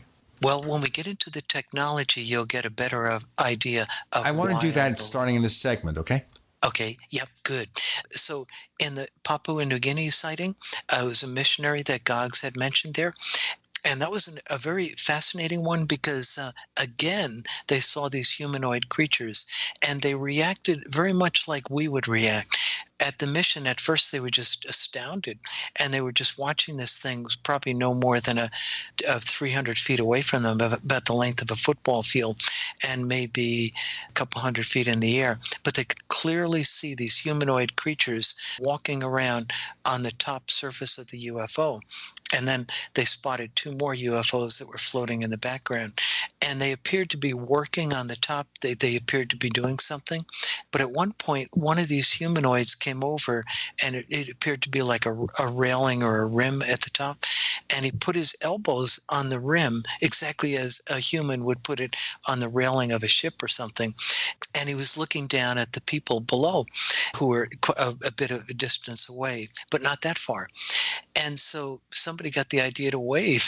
So they waved at this creature, and to their astonishment, the humanoid waved back with one hand.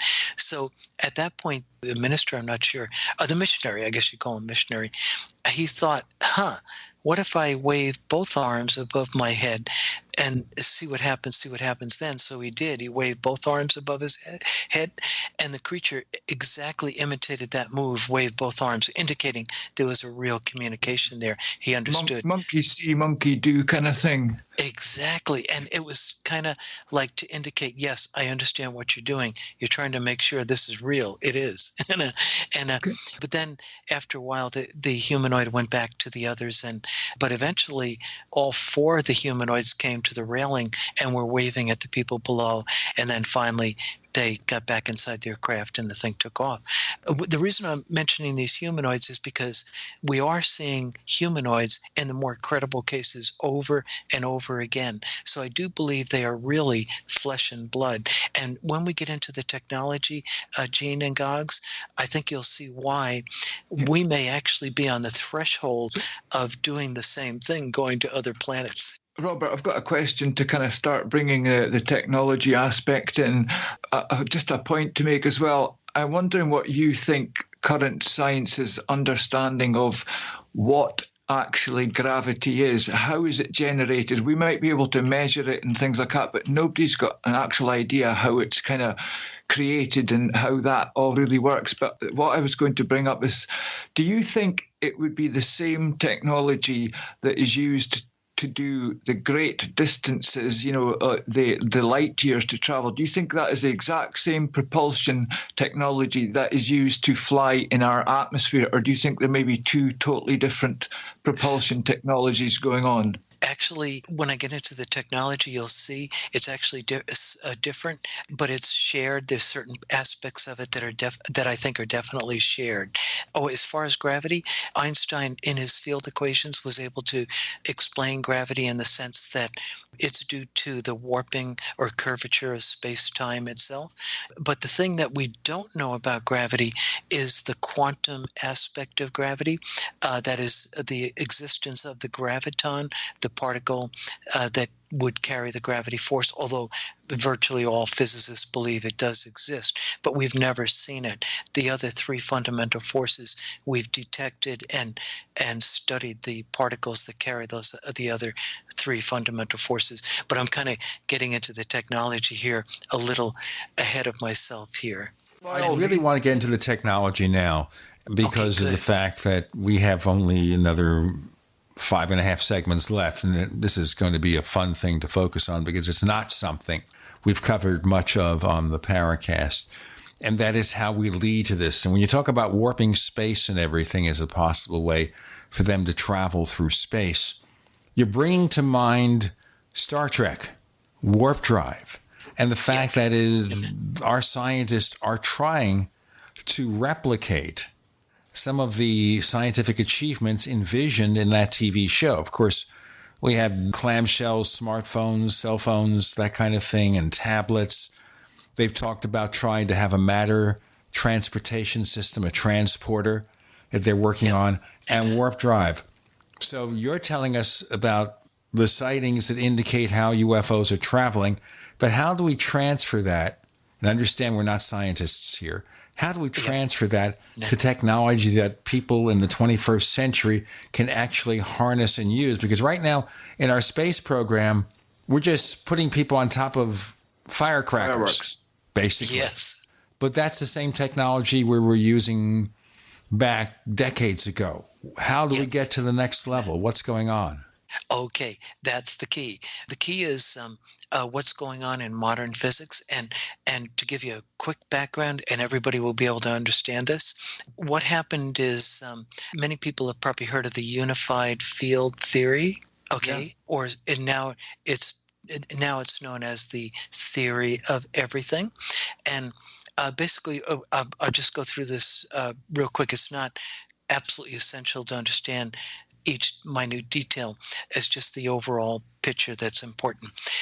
You can think of the actual physical universe as consisting of just three things: space-time itself, whatever that is. Okay, believe it or not, we don't really know exactly what space-time is. It's something, but we don't know what it is. And matter particles and force particles. That's it. just those three: matter particles, force particles, and space-time. And the interaction of those three things creates everything we see around us. So everybody's familiar with an electron and atoms. An electron is a matter particle. The nucleus of an atom consists of quarks, protons, neutrons, which in turn are made up of particles called quarks. Those are matter particles. And then there's neutrinos, and that's about it. That's about all the matter particles there are. And most people don't realize it, but there's only about 4 basic matter particles.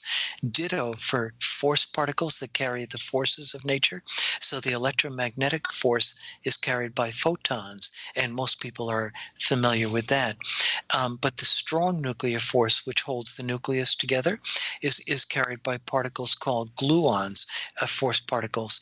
And radioactivity is what causes atoms to decay. So like uranium decays naturally. And that decay process is caused by something called the weak nuclear force. So you have the strong nuclear force carried by gluons, and notice the word gluons, holding the nucleus together. Physicists have a sense of humor. And then the weak nuclear force is responsible for radioactive decay, and that's carried by what is called the W+, W-, and Z neutral force particles. So that's it. So there's only 4 fundamental forces in nature, and there's 3 non-gravity forces: the strong nuclear force, the weak nuclear force, and electromagnetism, and the particles that carry them. And then there's gravity, which is actually caused by the curvature or the warping of space-time, but it is believed that a quantum particle, keep in mind that the electron is a quantum particle, the gluon is a quantum particle, the W+, W- that carry the weak nuclear force are quantum particles. They've detected all of those non-gravity quantum particles in particle accelerators, but the graviton, which is the hypothetical gravity quantum particle, they have never detected directly. Let's do our break here, sir. More to come. We're spelling out the science of space travel or UFO travel with Robert Schroeder and Gene and Goggs. You're in the Paracast.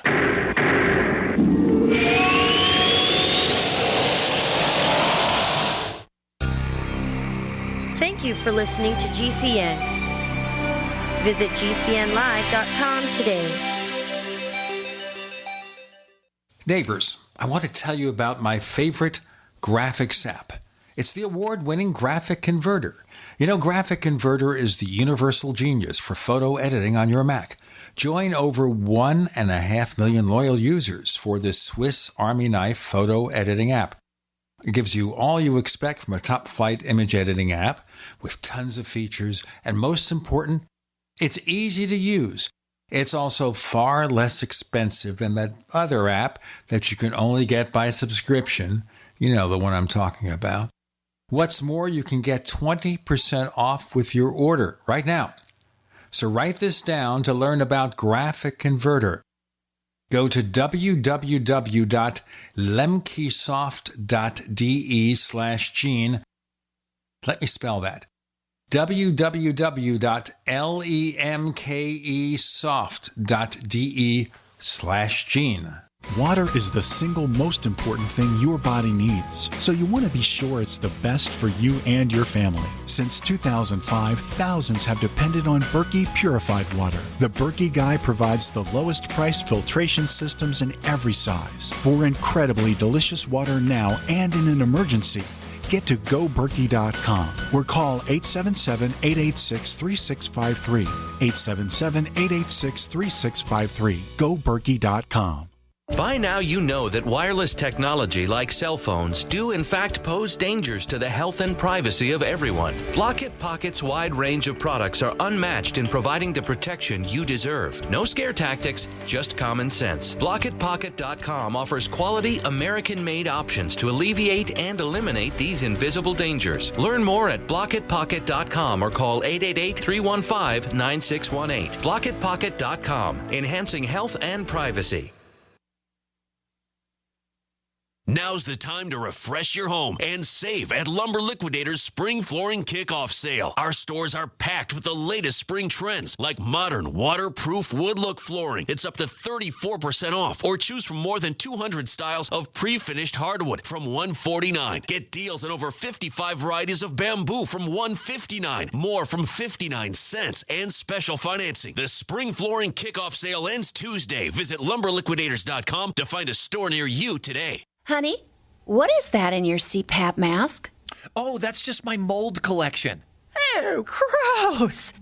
And what is that? What, that bacteria colony right there? Yeah, cool, huh? Okay, CPAP users, admit it. You're not always as careful about cleaning your system as you should be. Unfortunately, a dirty mask and hose can make you sick, respiratory infections, allergy attacks, and more. But now there's an easy way to protect yourself. SoClean.com has released the world's first and only automated CPAP cleaner and sanitizer. It kills 99.9% of CPAP germs in minutes. For a limited time, you can try it risk-free for 30 days. Just call 1-800-944-1065. So Clean is hands-free. Just pop in your mask, close the lid, and presto, your CPAP comes out clean and fresh in minutes. Don't let germs wreak havoc on your health. Call in the next 10 minutes for your risk-free trial. 1-800-944-1065. That's 1-800-944-1065. Many medicines used to treat colds and flu contain acetaminophen, a pain reliever and fever reducer found in hundreds of over-the-counter and prescription medicines. But taking too much or more than one medication containing acetaminophen per day can damage your liver. So always read the label and don't take acetaminophen if you drink 3 or more alcoholic drinks every day. To learn more, visit fda.gov/OTC pain info. A message from the U.S. Department of Health and Human Services Food and Drug Administration.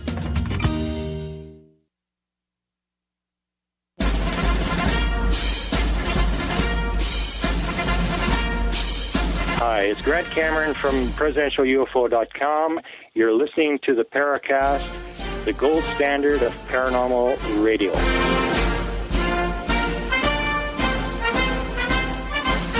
So Chris O'Brien is off at the International UFO Conference. I'll probably join him for a few hours over the weekend. We've got Robert Schroeder. We're talking about UFO propulsion systems, and he's laying out the science here. And I know it's hard to sometimes grasp some of the intricacies, and I hope that he'll just give us the best he can in terms of trying to explain it to everybody who's not a scientist and doesn't have a couple of degrees in their hip pocket. Robert, go ahead, please. Oh, okay. So I had to, unfortunately, go through some of those details because they are important to the larger, bigger picture.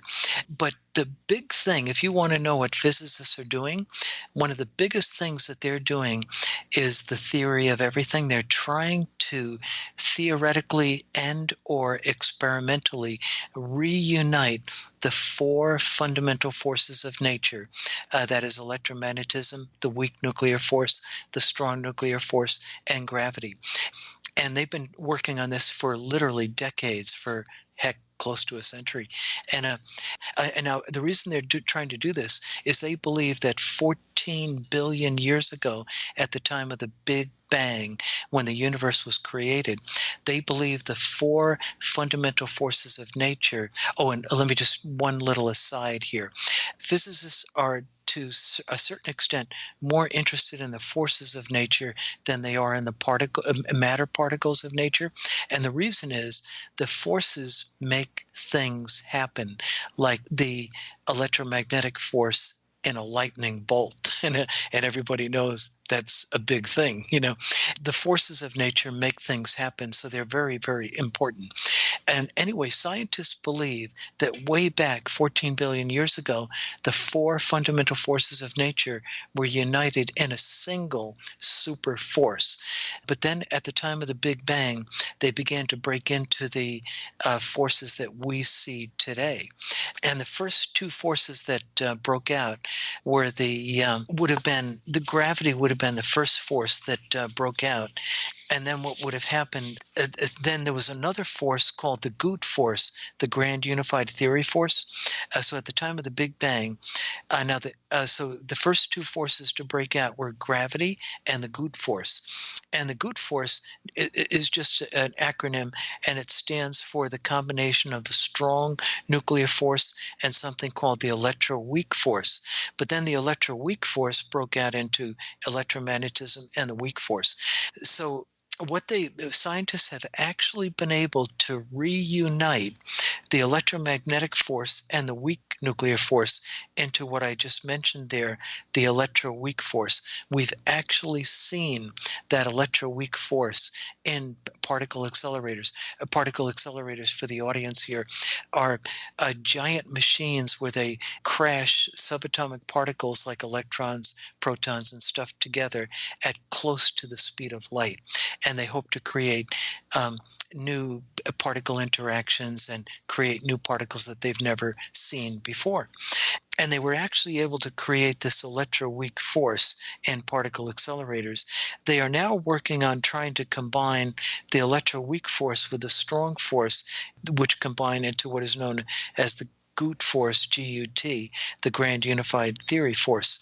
And they're kind of they believe they're going to make progress on that. But there's one force that they have not been able to include in these unification theories, and that's gravity. And gravity is the one force that they haven't been able to include. And the question is, why not? And the reason is, and this is the part that surprises people, it's because gravity is much, much weaker than the other forces of nature. And just to give you a comparison, the non-gravity forces, the weak force, the strong force, and electromagnetism are all relatively similar in strength. And so the electromagnetic force, as a comparison to gravity, is 10 to the 36 power stronger than gravity. Okay. Now tell our listeners what that means, because we're getting into math here and we're getting into things that may be a foreign language. Okay. Yep, absolutely. And I was just about to do that. 10 to the 36 power means the number 1 followed by 36 zeros. Okay, so 10 squared is 1 followed by 2 zeros, 100, and 10 cubed is 1,000, and a 1 followed by 3 zeros. And so can you imagine, everybody in the audience out there, can you imagine 1 followed by not two zeros, 3 zeros, or 5 zeros, or 10 zeros, but 36 zeros? The difference in strength between the electromagnetism and gravity is staggering, and this is a huge problem in physics. It actually has a name of its own because it's something that nobody's been able to figure out. And it's actually called the hierarchy problem. And if anybody looks that up on the internet, they'll see, they'll see all this kind of gobbledygook that I'm talking about here. And so trying to figure out the reason for the hierarchy problem, the weakness of gravity, is kind of like one of the major problems in physics that needs to be solved. Anyway, to make a long story short, from starting in about the 1970s and 1980s, the physicists have been working on all kinds of theories, some of them working on the other forces, but many of them trying to figure out the weakness of gravity and trying to unify it with the other forces of nature. And again, I'm not going to go into all these different theories. It would just confuse people. But the primary theories that seem to have evolved during that period are theories called string theory and membrane theory, M theory. And M theory is sometimes also called the mother of all theories, and string theory, well, I won't go into details on that, but the critical thing is that these theories are, and this is the key issue, this is critical, this is where I think the UFO Enigma phenomena is going to get solved. These new theories, M theory, string theory, are require the existence of membranes and, most importantly, extra dimensions. Okay, we thought, for general relativity and all physics theories throughout most of the 20th century were based on the idea that we lived in 4 dimensions, 3 of space, 1 of time. Pretty basic. But now the latest theories are suggesting we may live in an 11-dimensional universe.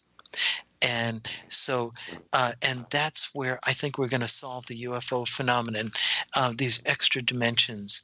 And so, can I continue, or do I have any more time? You have maybe 2 minutes for this segment, so let's go on, then we'll continue. Oh, okay. So, so to solve the hierarchy problem, along comes a Harvard physicist and another physicist from Johns Hopkins University, and they came up with an idea that maybe the reason gravity is so weak in our membrane or our universe is because the vast majority of gravitons that carry the gravity force are not in our universe. They may be in these extra dimensions, and that is key. And they came up with a theory called warped geometry. Notice here's where we're getting into that term warped again. Now it's ready to engage. Yes, engage. Captain, Kirk or whatever. It's Captain Picard. He said, make it engage. So. We have 1 minute left with this segment, Robert. Make it so. Make it so. I love it. And so anyway, they came up with a theory that it looks like there may be 2 membranes, space-time membranes, but they're exactly parallel to each other. And in between is a space which they refer to as the bulk, B-U-L-K. And we live on one of these membranes, and that's the universe we see. When you go out at night, look at those stars, that's all part of the membrane we live on. It's a 4-dimensional membrane.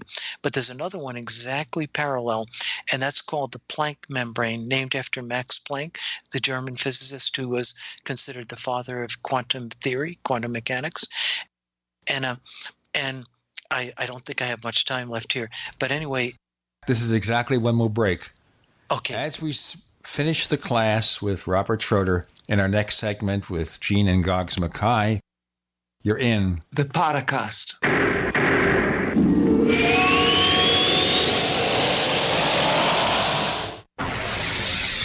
You are listening to GCN. Visit GCNlive.com today. We also have swag. We have all these exclusive Paracast things that you can buy. We've got 60 or so different items, and entails t-shirts, sleeves for notebook computers, iPad cases, mouse pads, the Paracast Jumbo tote bag, all sorts of t-shirts and jackets and stuff like that for men and women. We have a Paracast aluminum water bottle. All this stuff, you go to store.theparacast.com, store.theparacast.com. What makes it special is that the items are the best quality, great t-shirts, fabrics, and they have our official logo on them. That's what makes them special, in multiple sizes and colors. We even have stuff for children, stuff for women, stuff for men. We have all sorts of sizes, like small up to X large. A lot of good stuff. That's the swag from the Paracast. You go to store.theparacast.com, stop by, and take a shopping tour. This is Dan Pilla. Do you owe the IRS money you can't pay? Are tax debts crippling you? I've defended people from the IRS for over 30 years. I've helped thousands, and I can help you too. I wrote the book on IRS settlement, and I'm telling you, there's no such thing as a hopeless case. Call 800-34-NO-TAX to finally get free of IRS debt. With the IRS's new programs, there's never been a better time to solve your problem. Call 800-34-NO-TAX. That's 800-34-NO-TAX, or my website, danpilla.com.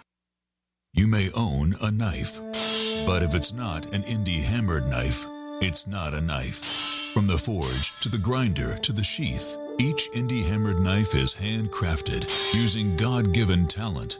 The result is the sharpest edge a knife can have, and a true work of art. See a variety of knives and the complete knife kit at ihknives.com. Indie Hammered Knives. Custom knives. Made in America.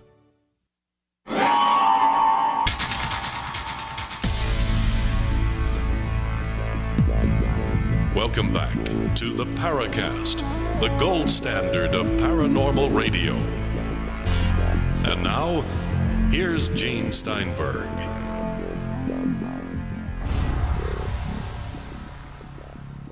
We have Robert Schroeder, and we're talking now about the science that may lead us to warp drive, understanding how UFOs fly. The book is Solving the UFO Enigma. Class is in session. Engage. So anyway, these scientists believe that we live in a larger 11-dimensional universe, and that where we live on a space-time membrane, and there's another space-time membrane exactly parallel to ours. And our membrane is actually called the weak membrane, referring to the fact that the forces on our membrane are not all that strong. But on the other end of the universe is this Planck membrane, and in between is an area called the bulk, B-U-L-K. And so it's believed that all the other particles, all the particles in nature, all the matter particles and all the force particles cannot leave the membrane we live on, the weak membrane that we live on, and that they're basically stuck on our membrane, except for one particle, the hypothetical graviton that carries the gravity force. And the reason for this, if you remember further back, I talked about string theory. Well, they think that all these subatomic particles, which they used to think were infinitesimally small point dots, it was string theory that changed all that and came up with the idea that all these subatomic particles like electrons and quarks and photons are actually tiny little wiggling strings. So they believe that all the force and matter particles are stuck on our space-time membrane, our universe, except for one, which is the graviton. And the reason is all the other particles are open strings with two open ends, and the two open ends are actually attached to our space-time membrane, the weak membrane. The only one that is not is the graviton, which is a closed loop, which allows it to travel off, this is all part of this theory, which allows it to travel off of our membrane into the bulk and move around out there. And their theory, called warp geometry, suggests that the other membrane that's parallel to ours, referred to as the Planck membrane, is warped in such a way that it attracts the vast majority of gravitons in the larger 11-dimensional universe toward its surface.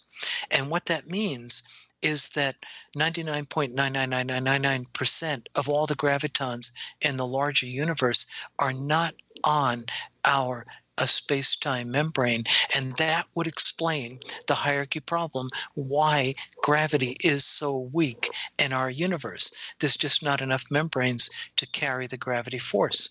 So part of their theory, and here's where we get to the UFO connection, suggests that the strength of gravity increases exponentially until it's 10 to the, as you go into the bulk, that space between the membranes, and as you get closer to the Planck membrane that's parallel to ours, the strength of gravity inside the bulk, because that's where all the gravitons, 99.9999% are, increases to 10 to the 16 power stronger than the gravity on our space-time membrane. Robert, could we use the metaphor with gravity in a bit like with an iceberg? You know, 1/7 is above the water surface. Yes. And gravity. So you're kind of saying that it's completely unbalanced. Most of the gravity force, if you like, is in this kind of mirror. Yes, membrane to ours, but yes, exactly. we only see a bit of it. Okay. it's in that space in between the brains, membranes they call them, and here's the exciting part. And the strength of gravity, because the gravitons that carry the gravity force are attracted to the Planck membrane, so the actual number of gravitons increases exponentially as you get closer to the Planck membrane. So there's just more and more and more gravitons crammed up together the closer you get to the Planck membrane. And in fact, they believe that gravity, as you get to the surface of the Planck membrane, increases to 10 to the 16 power, the number 1, followed by 16 zeros, stronger than the gravity we experience on planet Earth. Here it is. Here's the payoff. The second I saw this theory, I said, hey, wait a minute. General relativity, Einstein's theory of gravity, says when gravity is strong, distance shrinks. Okay? Is well understood and well accepted in physics. The thought occurred to me, what if you were able to get a spaceship and get into the bulk, into that bulk area? If you went in far enough, the distance to other stars shrinks to a much smaller distance.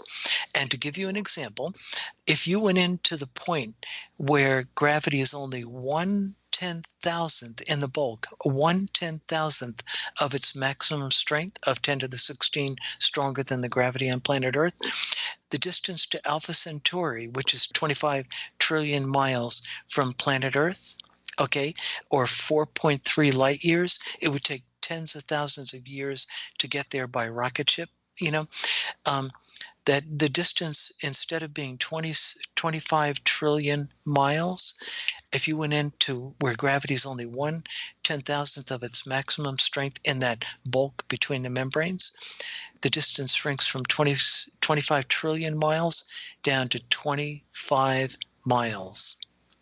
Wow. Yes, exactly. And when I did the calculation, I said, holy cow. So if you could somehow get a spaceship in there, you could drive, or a car properly equipped, you could drive to Alpha Centauri in half an hour, depending but that's upon the thing, how can we escape our kind of universe, if you like, or get into another dimension from our that'll come. Goggs, that'll come next. I just wanted to first lay out the theory of how I think they're doing it, and I think that's exactly what they're doing. And so you could literally drive to Alpha Centauri in half an hour, depending on the speed limit and the bulk and the intergalactic police. Well, 25 miles an hour, we don't have a big problem. Just take a trip across. Well, okay, that explains how they do it in Star Trek, I guess. No, Star Trek is different. In Star Trek, they were talking about warping space, but the problem with doing that is even Miguel Alcubierre, the Mexican physicist who had his theory, the Alcubierre warp drive, the energy requirements, yeah. Exactly, the energy requirements, exactly, Goggs. They're just too great. But we don't need to have the energy anymore. It looks like Mother Nature is providing a pathway to the stars without us having to warp space itself. Mother Nature does it for us. And it solves the hierarchy problem, one of the biggest problems in modern physics. And that's what makes it so exciting. It's part of physics, our contemporary physics. And it's something that is very important to our physics community, and it looks like it could also explain the UFO phenomenon, how they get here. And I don't know how much time we have left in this segment. About a minute. About a minute. But I believe the way they get in there is if these extra dimensions exist, our particle accelerators will detect them. And if they do exist, there'll be a new type of particle called Kaluza-Klein particles, KK particles. And among those particles will be something called the KK graviton. And I believe what these UFOs are doing is they are actually, and here's the giveaway, they're particle accelerators. That's why they're circular. and they're creating these KK gravitons, and these KK gravitons are like E.T. in the movie E.T. Their home is in the bulk. That's where they want to go. If you can surround your craft with KK gravitons, they say, I want to go home, and they'll pull your craft into the bulk. We'll have more of the bulk in Traveling to the Stars with Robert Schroeder, Gene Steinberg, Goggs Mackay. You're in the Paracast.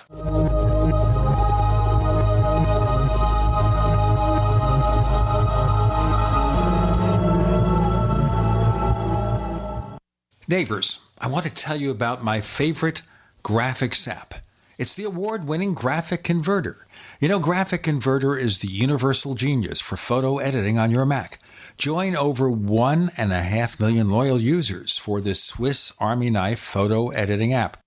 It gives you all you expect from a top-flight image editing app with tons of features, and most important, it's easy to use. It's also far less expensive than that other app that you can only get by subscription. You know, the one I'm talking about. What's more, you can get 20% off with your order right now. So write this down to learn about Graphic Converter. Go to www.lemkesoft.de/Gene. Let me spell that. www.lemkesoft.de/Gene. Attention investors, 2017 is the year of Trump, and financial markets are rising at all-time highs. But economic uncertainty may be greater than after any election in our lifetime. And as retirement approaches, there's little time to recover your losses. You need to hedge against uncertainty. That means transferring part of your retirement to physical gold and silver stored where you can actually hold it in your hand and get it fast in any disaster. It's a perfect time to buy. Prices are low and expected to climb. Make Augusta Precious Metals your personal gold and silver provider. Augusta cares for your financial position and helps you make good decisions. And they're A+ rated by the Better Business Bureau. Get Augusta's free gold and silver IRA guide. What you learned could help you weather any economic storm. There's no obligation. Just call toll-free. Call 855-222-5857. That's 855-222-5857. Again, 855-222-5857. Trust Augusta. Protect your retirement today. We use cell phones against our heads every day. But now a landmark U.S. government study confirms increased health risks from exposure to EMF radiation emitted from these devices. The time to protect yourself is now. The solution is Defender Shield. Proudly made in the USA, Defender Shield blocks virtually 100% of EMF radiation emitted from cell phones, tablets, and laptops. Buy now at DefenderShield.com. Use discount code DEFENDER for 10% off. DefenderShield.com, the worldwide leader in EMF radiation protection. As a doctor, I see patients every day who are losing their vision and independence to age-related macular degeneration, also known as AMD. It's the leading cause of blindness in adults 55 and older. Some of us are at greater risk for AMD. If you have blurry vision or blind spots, they can be symptoms of AMD. If left untreated, it can lead to blindness. The good news? With early detection, AMD can be managed with effective clinically approved treatments that can reduce or even reverse some vision loss. Learning that you have AMD can be scary, but there's hope and help. The Foundation Fighting Blindness is researching and developing treatments and cures for AMD. To get your free AMD information packet, contact the Foundation Fighting Blindness today at 1-800-BLINDNESS. That's 1-800-BLINDNESS. Join the fight against AMD, because together there is a cure in sight. Now there's a proven powerful anti-inflammatory that absorbs 40 times better. Yes, Nano Curcumin Plus from One Planet Nutrition contains smaller particle size that allows absorption over 40 times better into your bloodstream. Nano Curcumin Plus may also help reduce pain and inflammation, detoxify, and help against heart disease and diabetes. Nano Curcumin Plus is now on sale at OnePlanetNutrition.com. Use promo code GCN for your special discount at OnePlanetNutrition.com, the next generation of nutritional supplementation. We'd like to hear from you. If you have a comment or question about the Paracast, send it to news@theparacast.com.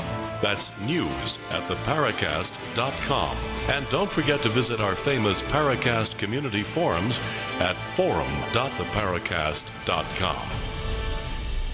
So Chris O'Brien's at the International UFO Congress. He's missing a fascinating discussion here where Robert Schroeder, in the book Solving the UFO Enigma, How Modern Physics is Revealing the Technology of UFOs, believes that he has found ways to travel through space that may be harnessed by the forces behind UFOs. Now, you're talking about things theoretically here, Robert. Yes. Practically, can we do it with our technology? Well, first of all, I want to point out that these are actually not my theories. They are being developed by cutting-edge theories that are being developed in the physics community. I'm just using their theories to explain the UFO phenomenon. They're using these theories to explain the hierarchy problem, but I realized it could also apply to the UFOs because as everybody does understand, the warping of space is almost essential, whether we do it ourselves or Mother Nature does it in order to get between the stars. And now it looks like that may very well be the case, that Mother Nature does provide a path for us to get to other stars. What was your question again, Gene? I'm afraid I lost track of it there. Well, I think, how does our science, or can our science, harness this technology? If we know how it theoretically can be done, what does it take for us to do it? Excellent question. It's perfect. First, we have to discover whether these extra dimensions really exist. And they are at the Large Hadron Collider particle accelerator in Geneva, Switzerland. They are looking for evidence of the extra dimensions.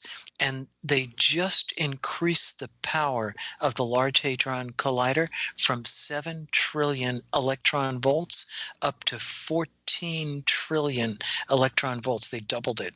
And they're going to be starting a whole new series of experiments. I'm not sure if they've started them yet, but it will take some time, a couple of years, to kind of do these experiments. And then they have to examine the data and analyze it to find these new particles. There's going to be reams and reams of data. And anyway, what they're looking for is when they do these collisions, the law of conservation of energy says if you put a certain amount of energy into a reaction, you have to get the same amount coming out of it. And so when they collide these particles together, they know how much energy is going in. And then they look at all the particles that come flying out of these collisions. And so if there's a deficit in energy, they think it must have gone to the other dimension. Exactly, Goggs. Exactly. Right on the money. That's exactly it. And that's what they're looking for.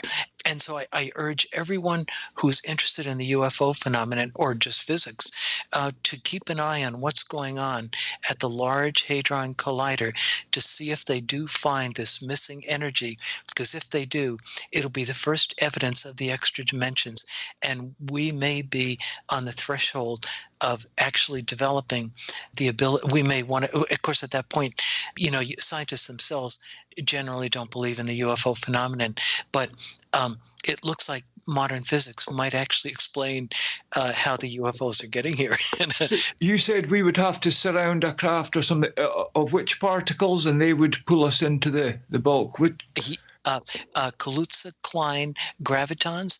Theodor Kaluza was a German physicist who lived right about the time of Einstein, and he took Einstein's theory of 4 dimensions and brought it up to 5 dimensions just to see what would happen, and he realized that he could.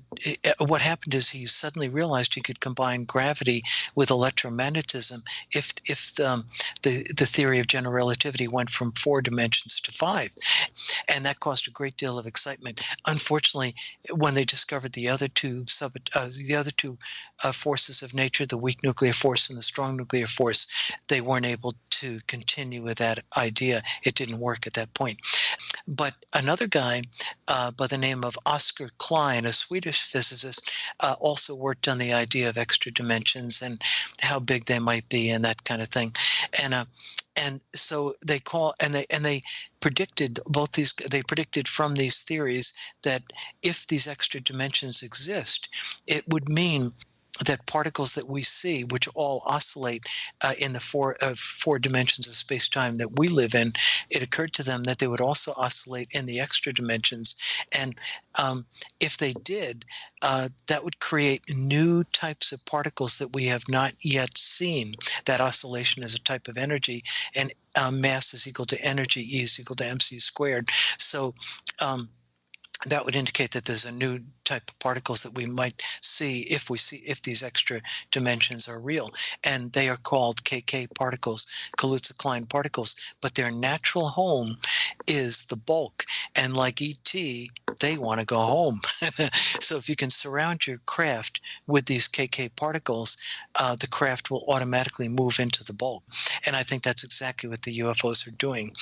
And we may want to move, I don't know how much time we have, we may want to move on to another key aspect of UFO technology is their ability to overcome inertia, inertia is the resistance to acceleration, and their ability to hover in our atmosphere above planet Earth. So I don't know how much time we have left. Go there anyway, because I think that's very interesting. So I'm imagining that, somehow, obviously, these craft, they've come out of our inertia's sphere of influence. So, they're not subject to inertia in our kind of dimension, if you like, but must be, in their own kind of inertial bubble, I take it. Is that? Something like that, Goggs. I'll explain how I think they're doing it. At the heart of general relativity is a postulate called the equivalence principle. The equivalence between inertial mass and gravitational mass, and anyway, that's literally essential to make general relativity work, and nobody's been able to disprove it. And so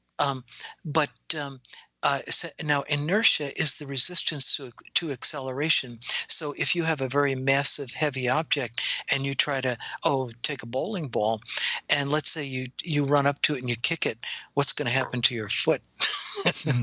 A couple of toes will be broken or a cannonball. It just isn't going to move that easily.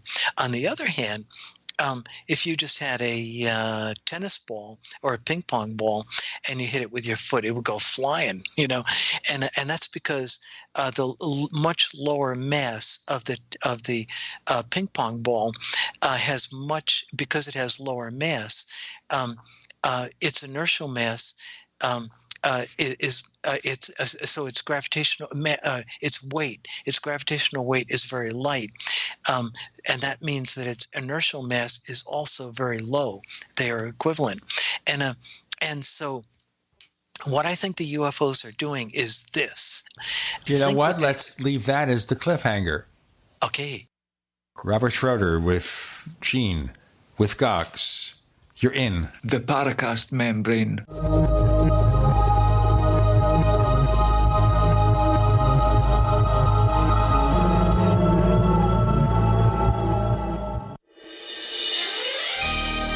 Thank you for listening to GCN. Be sure to visit GCNlive.com today.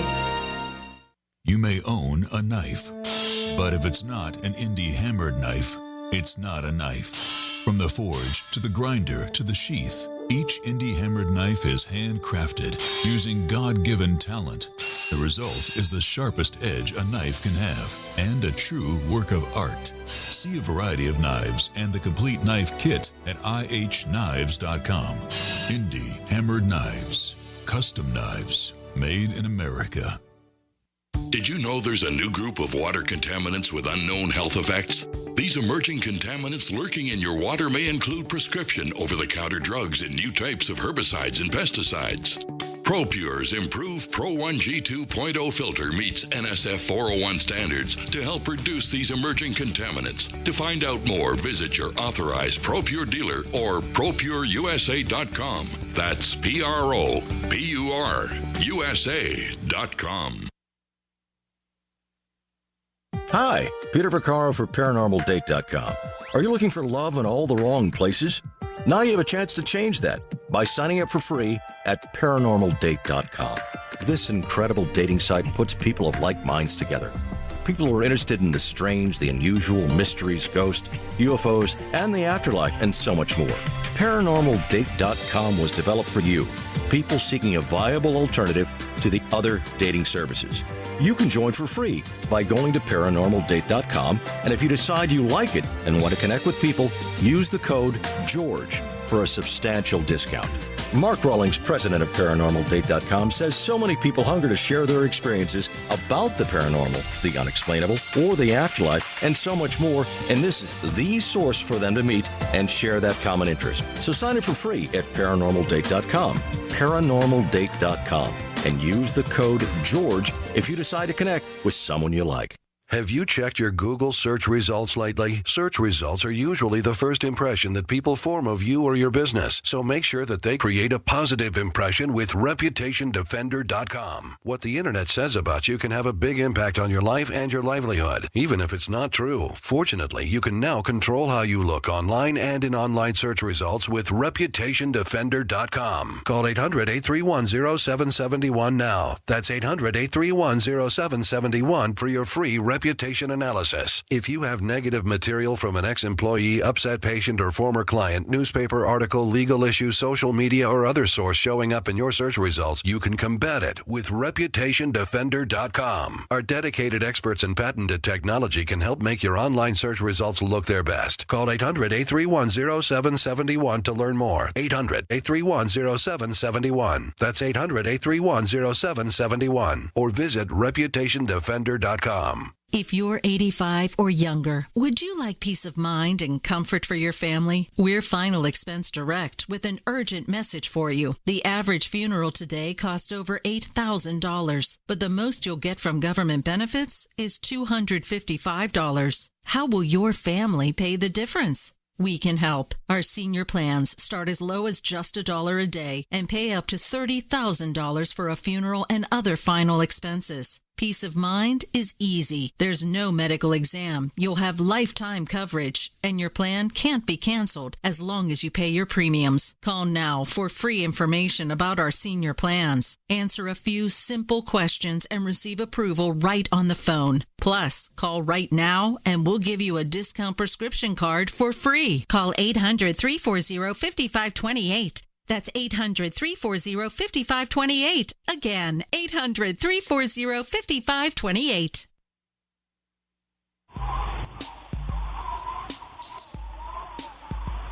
Hey, this is Marie D. Jones, the author of This Book is from the Future, and you are listening to the Paracast, the gold standard of paranormal radio.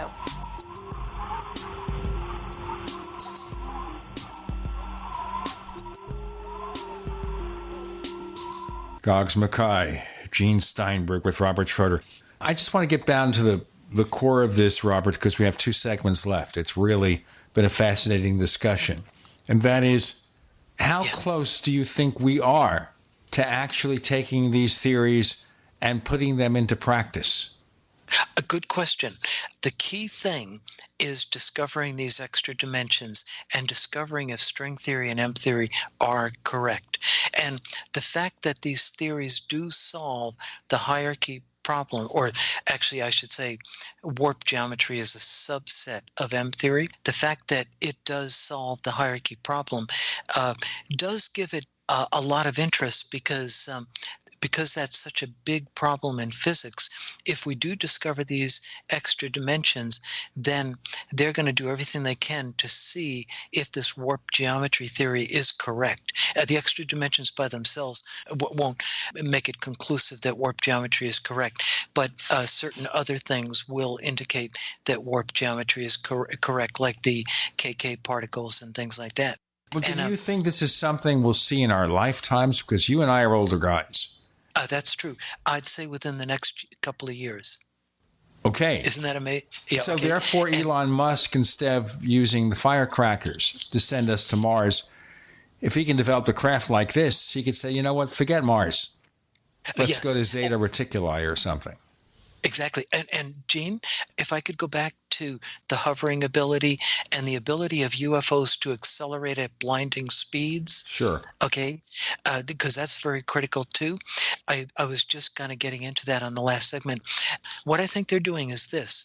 They surround the craft with KK particles, but then they do it in such a way that they're not pulled into the bulk. They may be right on the edge of being pulled in, but these KK particles also induce the creation of micro black holes. Okay, and micro black holes happen to decay very quickly, but before they decay, they absorb light. Now, everybody knows a black hole is called a black hole simply because as light gets near a black hole, it can't escape. So you can't see the black hole actually. So what happens is. And actually, what actually does happen is the light is not swallowed by the black hole exactly. The light actually goes into orbit around the black hole. That's what actually happens. The physicists are aware of all this, but now light goes at the speed of light. And so it's amazing that these black holes can actually grab these things and put them in orbit, or these photons, and put them in orbit around a black hole. Then it occurred to me, hey, wait a minute. The only other particle that we know of that travels at the speed of light is, guess what? The graviton. It's a massless particle. It's predicted to be massless. And so the thought occurred to me, hey, wait a minute. If a black hole can, basically more or less absorb a photon, couldn't it also absorb a graviton? And so here's where it gets exciting. So even though they haven't proved the existence of gravitons yet, they are very difficult to detect. These gravitons are believed to be the cause of the warping of space-time. So in other words, the planet Earth is constantly creating these gravitons, and they travel up to 10 miles up, 5 miles up, 3 miles up, and more of them travel to 3 miles than up to 10 miles. And so they warp space-time more closer to Earth than further away. So if a UFO, which some UFO researchers have estimated, these typical disc-shaped ones weigh in the range of 30 to 40 tons. If a UFO is up there in the atmosphere, if it surrounds itself with a shroud of micro black holes, then these micro black holes would absorb the gravitons coming up from planet Earth. So instead of having a graviton exchange between the UFO and the planet Earth, because the UFO creates gravitons too and sends them down to planet Earth. So instead of having this exchange, that exchange disappears. And as far as the Earth is concerned, it looks up and it doesn't see a 40-ton object. It might see a 5-pound object. That's all it sees, because most of the gravitons have been absorbed by the UFO. So that local area, it just sees a much lighter weight object, and that because the lighter weight, the lower the equipment, it's effectively, not actually, but effectively a lower mass object. And when it becomes a lower mass object, it also has less inertial mass. And because it has less inertial mass, it can accelerate with an action-reaction engine, just like they saw in Sakharov. It can accelerate at blinding speeds when it wants to. And that's what I think they're doing. It's as simple as that. And so now one more thing, I got to say one more thing that's very important. I'm not sure how much time we have, but the key to the future now is, I believe, if we can get spectrographic and if we can find out what the particle emissions are from these UFOs, particle and electromagnetic emissions from UFOs, we can deduce deduce if we see what they call Hawking radiation, which is the spectrum of decay. What the when a black hole, micro black hole decays, it produces something called Hawking radiation. If we see Hawking radiation coming from these UFOs, it would indicate that they are using these micro black holes, and it would be convincing evidence they are using this technology. So that's the key to the future. We need the money to get the instrumentation to try to detect what kind of radiation is coming from UFOs. It has to be very sophisticated. None of the kind of stuff we have now, Geiger counters cannot do it. We need an array of equipment. Robert, I was going to say, yeah, I'm really interested in all this, and I haven't had time to read your book yet, but I'm definitely going to have a look at it, because some of this kind of needs quite a bit of digesting to wrap your head around it. So I was going to, before we finish, I wanted to bring in just a couple of questions that have been posted in our question bank. We've got some here from Eric the Red, who's been posting for a few years. And his first question was, are you aware of any aerospace defense or NASA scientists or engineers whose views on UFOs inform their work, either on research and design of aerospace vehicles or otherwise? So I think he's maybe saying these guys that maybe do believe in UFOs or think that, it may affect the way they look at their work. Not that I know of. There is a guy by the name of, his last name is White. White. I can't remember his first name, maybe Gene, or Goggs. He works down at one of these laboratories, I think maybe in the Houston area. And they've been, I'm not sure what they're working on, but I don't, and I don't know if they're inspired by the UFO stories or not. I honestly don't know. My guess, I sort of doubt it, because that can be what you might call career shortening. Anyway, that's what I think. We're going to break now, folks, and we'll continue with one or two more listener questions in our next segment. We're talking to Robert Schroeder. The book is called Solving the UFO Enigma, How Modern Physics is Revealing the Technology of UFOs.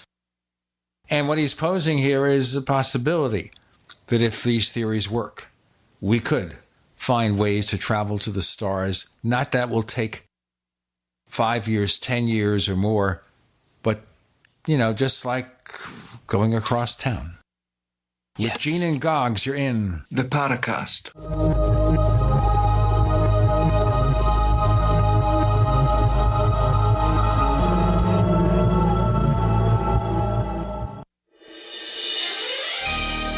Thank you for listening to GCN. Be sure to visit GCNlive.com today. We also have swag. We have all these exclusive Paracast things that you can buy. We've got 60 or so different items, and entails t-shirts, sleeves for notebook computers, iPad cases, mouse pads, the Paracast Jumbo tote bag, all sorts of t-shirts and jackets and stuff like that for men and women. We have a Paracast aluminum water bottle. All this stuff, you go to store.theparacast.com, store.theparacast.com. What makes it special is that the items are the best quality, great t-shirts, fabrics, and they have our official logo on them. That's what makes them special, in multiple sizes and colors. We even have stuff for children, stuff for women, stuff for men. We have all sorts of sizes, like small up to X large. A lot of good stuff. That's the swag from the Paracast. You go to store.theparacast.com, stop by, and take a shopping tour. You may own a knife, but if it's not an indie hammered knife, it's not a knife. From the forge to the grinder to the sheath, each indie hammered knife is handcrafted using God-given talent. The result is the sharpest edge a knife can have and a true work of art. See a variety of knives and the complete knife kit at ihknives.com. Indie hammered knives, custom knives, made in America. Paid non-attorney spokesperson Adam Pulaski of the Pulaski Law Firm with principal office in Houston, Texas is the attorney responsible for the content of this ad. This ad is not legal advice, and the choice of a lawyer should not be based solely upon advertisement. Services may not be available in all states. Attention Xarelto users. If you or a loved one took Xarelto and suffered a serious bleeding event, you may be entitled to financial compensation. Xarelto is a popular prescription blood thinner used to prevent blood clots and protect patients from strokes. These serious bleeding events have led to numerous cases of hospitalization and even death. Phone lines are open 24/7. Call 800-261-0937. That's 800-261-0937.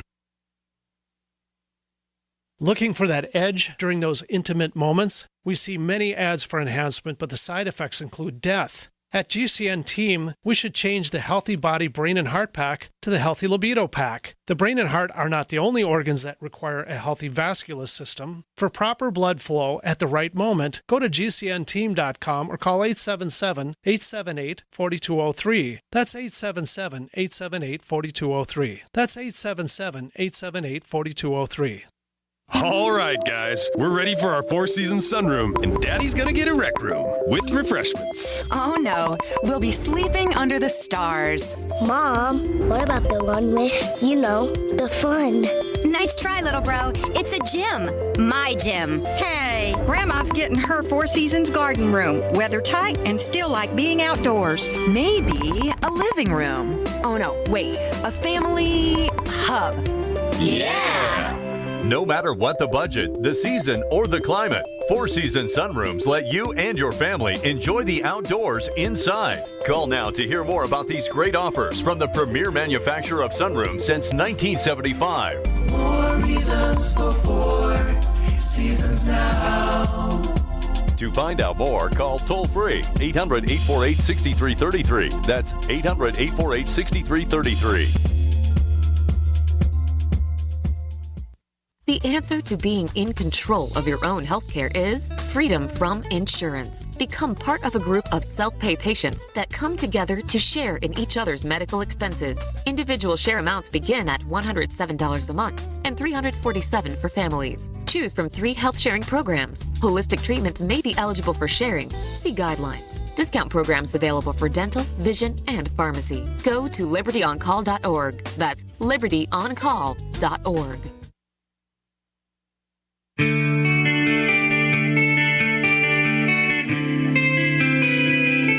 This is Jerome Clark, author of the UFO Encyclopedia and other books.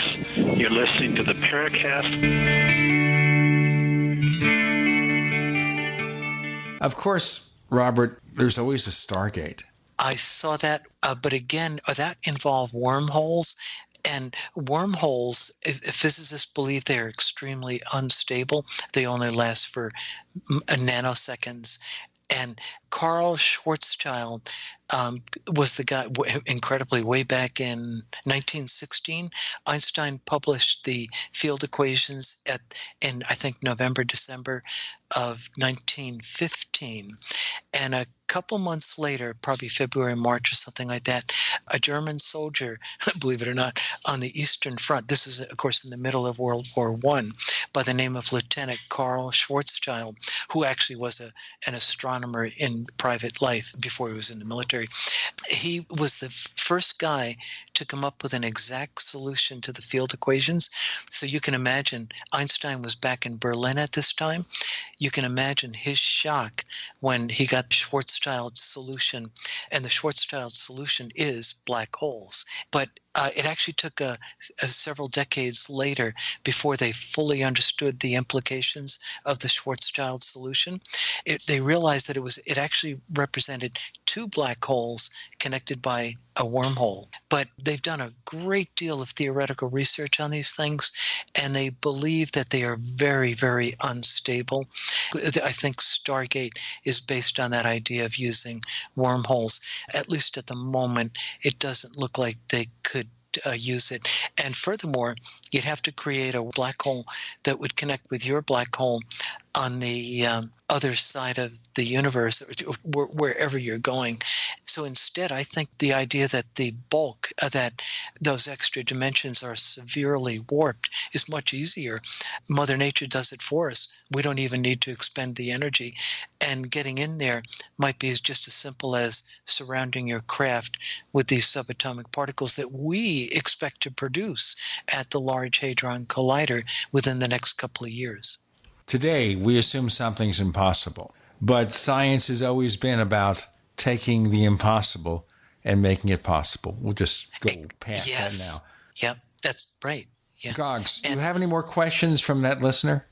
Yeah, so kind of on the same topic. Robert, have you heard any reliable information about the existence of UFO-related special access programs? You mean maybe the military or something like that? Yeah, I'll ask another question because it's similar. It says, have you personally heard any trustworthy claims about supposedly existing alien reproduction vehicles? So copies. No, I don't think there's anything credible about that. And part of the reason I believe that is because we ourselves, well, in my opinion, this is my opinion, if UFOs really are using this bulk, this warped geometry in the bulk, if they are doing that, then we're not really quite there. We're on the threshold, but we're not quite there. It's going to take quite a bit of further development of this too, like downsizing the size of particle accelerators, which, by the way, is something they are trying to do. They're talking about, you've heard of Michio Kaku, the physicist? Yep. He's talking about building tabletop accelerators that will have immense power. So we're not there yet, and I find it very unlikely. Robert, yes. Do you have any idea of the numbers or kind of intensity of KK particles that would need to be produced to have the effect that you're postulating? I know, nope, I don't know the precise amount that are needed. This is exactly the kind of research that we'll be needing to do when we take these next steps. Okay. In answer to Goggs' question about how many KK particles would be needed to shroud the UFO to pull it into the bulk, I'd make this analogy. I don't know for sure, but think of aircraft when we were first building aircraft. This is a perfect analogy. We knew the weight of the aircraft. We had to figure out how big the wing would have to be to carry the load. And we didn't know at first, and we had to figure out theoretically what was needed and experimentally too. And that's exactly the same thing here.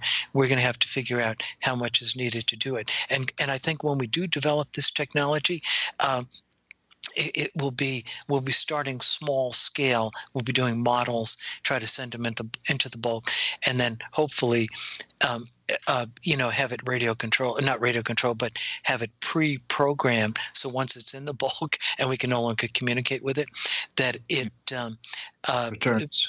It reduces the number of KK gravitons, so it comes back out of the bulk, and it comes back to us. Otherwise, we'll lose it. Oh, and by the way, when alien civilizations start to see us going into the bulk, that's when I believe the Federation will announce that their arrival, because they'll know we are probably within years or perhaps a decade or two. Okay, so what you're telling me here is the plot of the movie Star Trek First Contact. And this kind of takes you back to the original Star Trek lexicon about how warp drive was invented by humans, and thus some fascinating things occurred. If you saw the movie, you'll remember this. So yes. When Zefram Cochrane invents warp drive, it doesn't have to be warp drive, but let's just use that as the example from Star Trek. Yep. The Vulcans see that and therefore come to Earth to make first contact. Yes, and I don't believe they're hostile. I don't believe that at all. I believe they're I believe, remember, as I was saying before, that as civilizations, as they develop, they become more civilized. You can see it on planet Earth. We haven't had any, in 75, 80 years, we haven't had any further major, remember we had World War I, World War II within 20 years of each other. We had the Napoleonic War. We had all sorts of horrifying wars. Yeah, but all the stuff that's going on in the Middle East now is not exactly peaceful. I totally agree, but and I admit it's terrible. There's 500,000 dead in Syria today, but think of World War I and World War II. And World War I, it was 25 million died. World War II, it was like 36 million. So you're not seeing those horrifying figures anymore.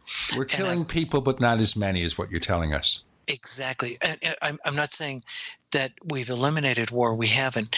But eventually the Middle East will settle down as it develops, and the conflicts will die out. Because remember, in a sense, they're following in Europe's footsteps. Remember, Europe, which is also an amalgam of nations, they were all fighting each other for centuries and centuries. But you'll notice that Europe today is totally settled down. I mean, except for some terrorist stuff. But those countries are not fighting each other. They're not trying to grab their neighbor's land, well, with a few exceptions. I've got a quick one, Robert. With your theory, when you were saying that, if you surround a craft with these KK particles at whatever kind of, intensity, if you kind of went into the bulk and then further increased the intensity, would that then put you through the bulk into the other kind of dimension, the mirror dimension? You'd stay in the bulk. All you do, Goggs, is go deeper into the bulk, which is good, because the deeper you go in, the shorter the distance to other stars. Robert Schroeder, if our listeners want to know more about what you do you have a site or a place they can check you out? I don't have a website, but if anybody would like to buy my book, Solving the UFO Enigma, How Modern Physics is Revealing the Technology of UFOs, they can go to Amazon, and it's available both as paperback or Kindle. You can find us on Twitter if you look for the Paracast. Look for the Paracast on Twitter. Look for a pair of official Paracast fan clubs on Facebook. We also have that second radio show. It's called After the Paracast, and it's available only if you subscribe to the Paracast Plus. Go to plus.theparacast.com, plus.theparacast.com. You get After the Paracast. You get some show transcripts, special selected episodes, video and audio from Paul Kimball's Other Side of Truth. And you get, of course, the commercial-free version of the Paracast. Go to plus.theparacast.com. So that's the class this week. I can't say class is dismissed, but we've covered some fascinating ground about technologies we may be perfecting now that may be similar to what UFOs do and what could take us to the stars. Robert Schroeder, thanks for joining us on the Paracast. Thank you, Gene and Goggs, for having me on your show.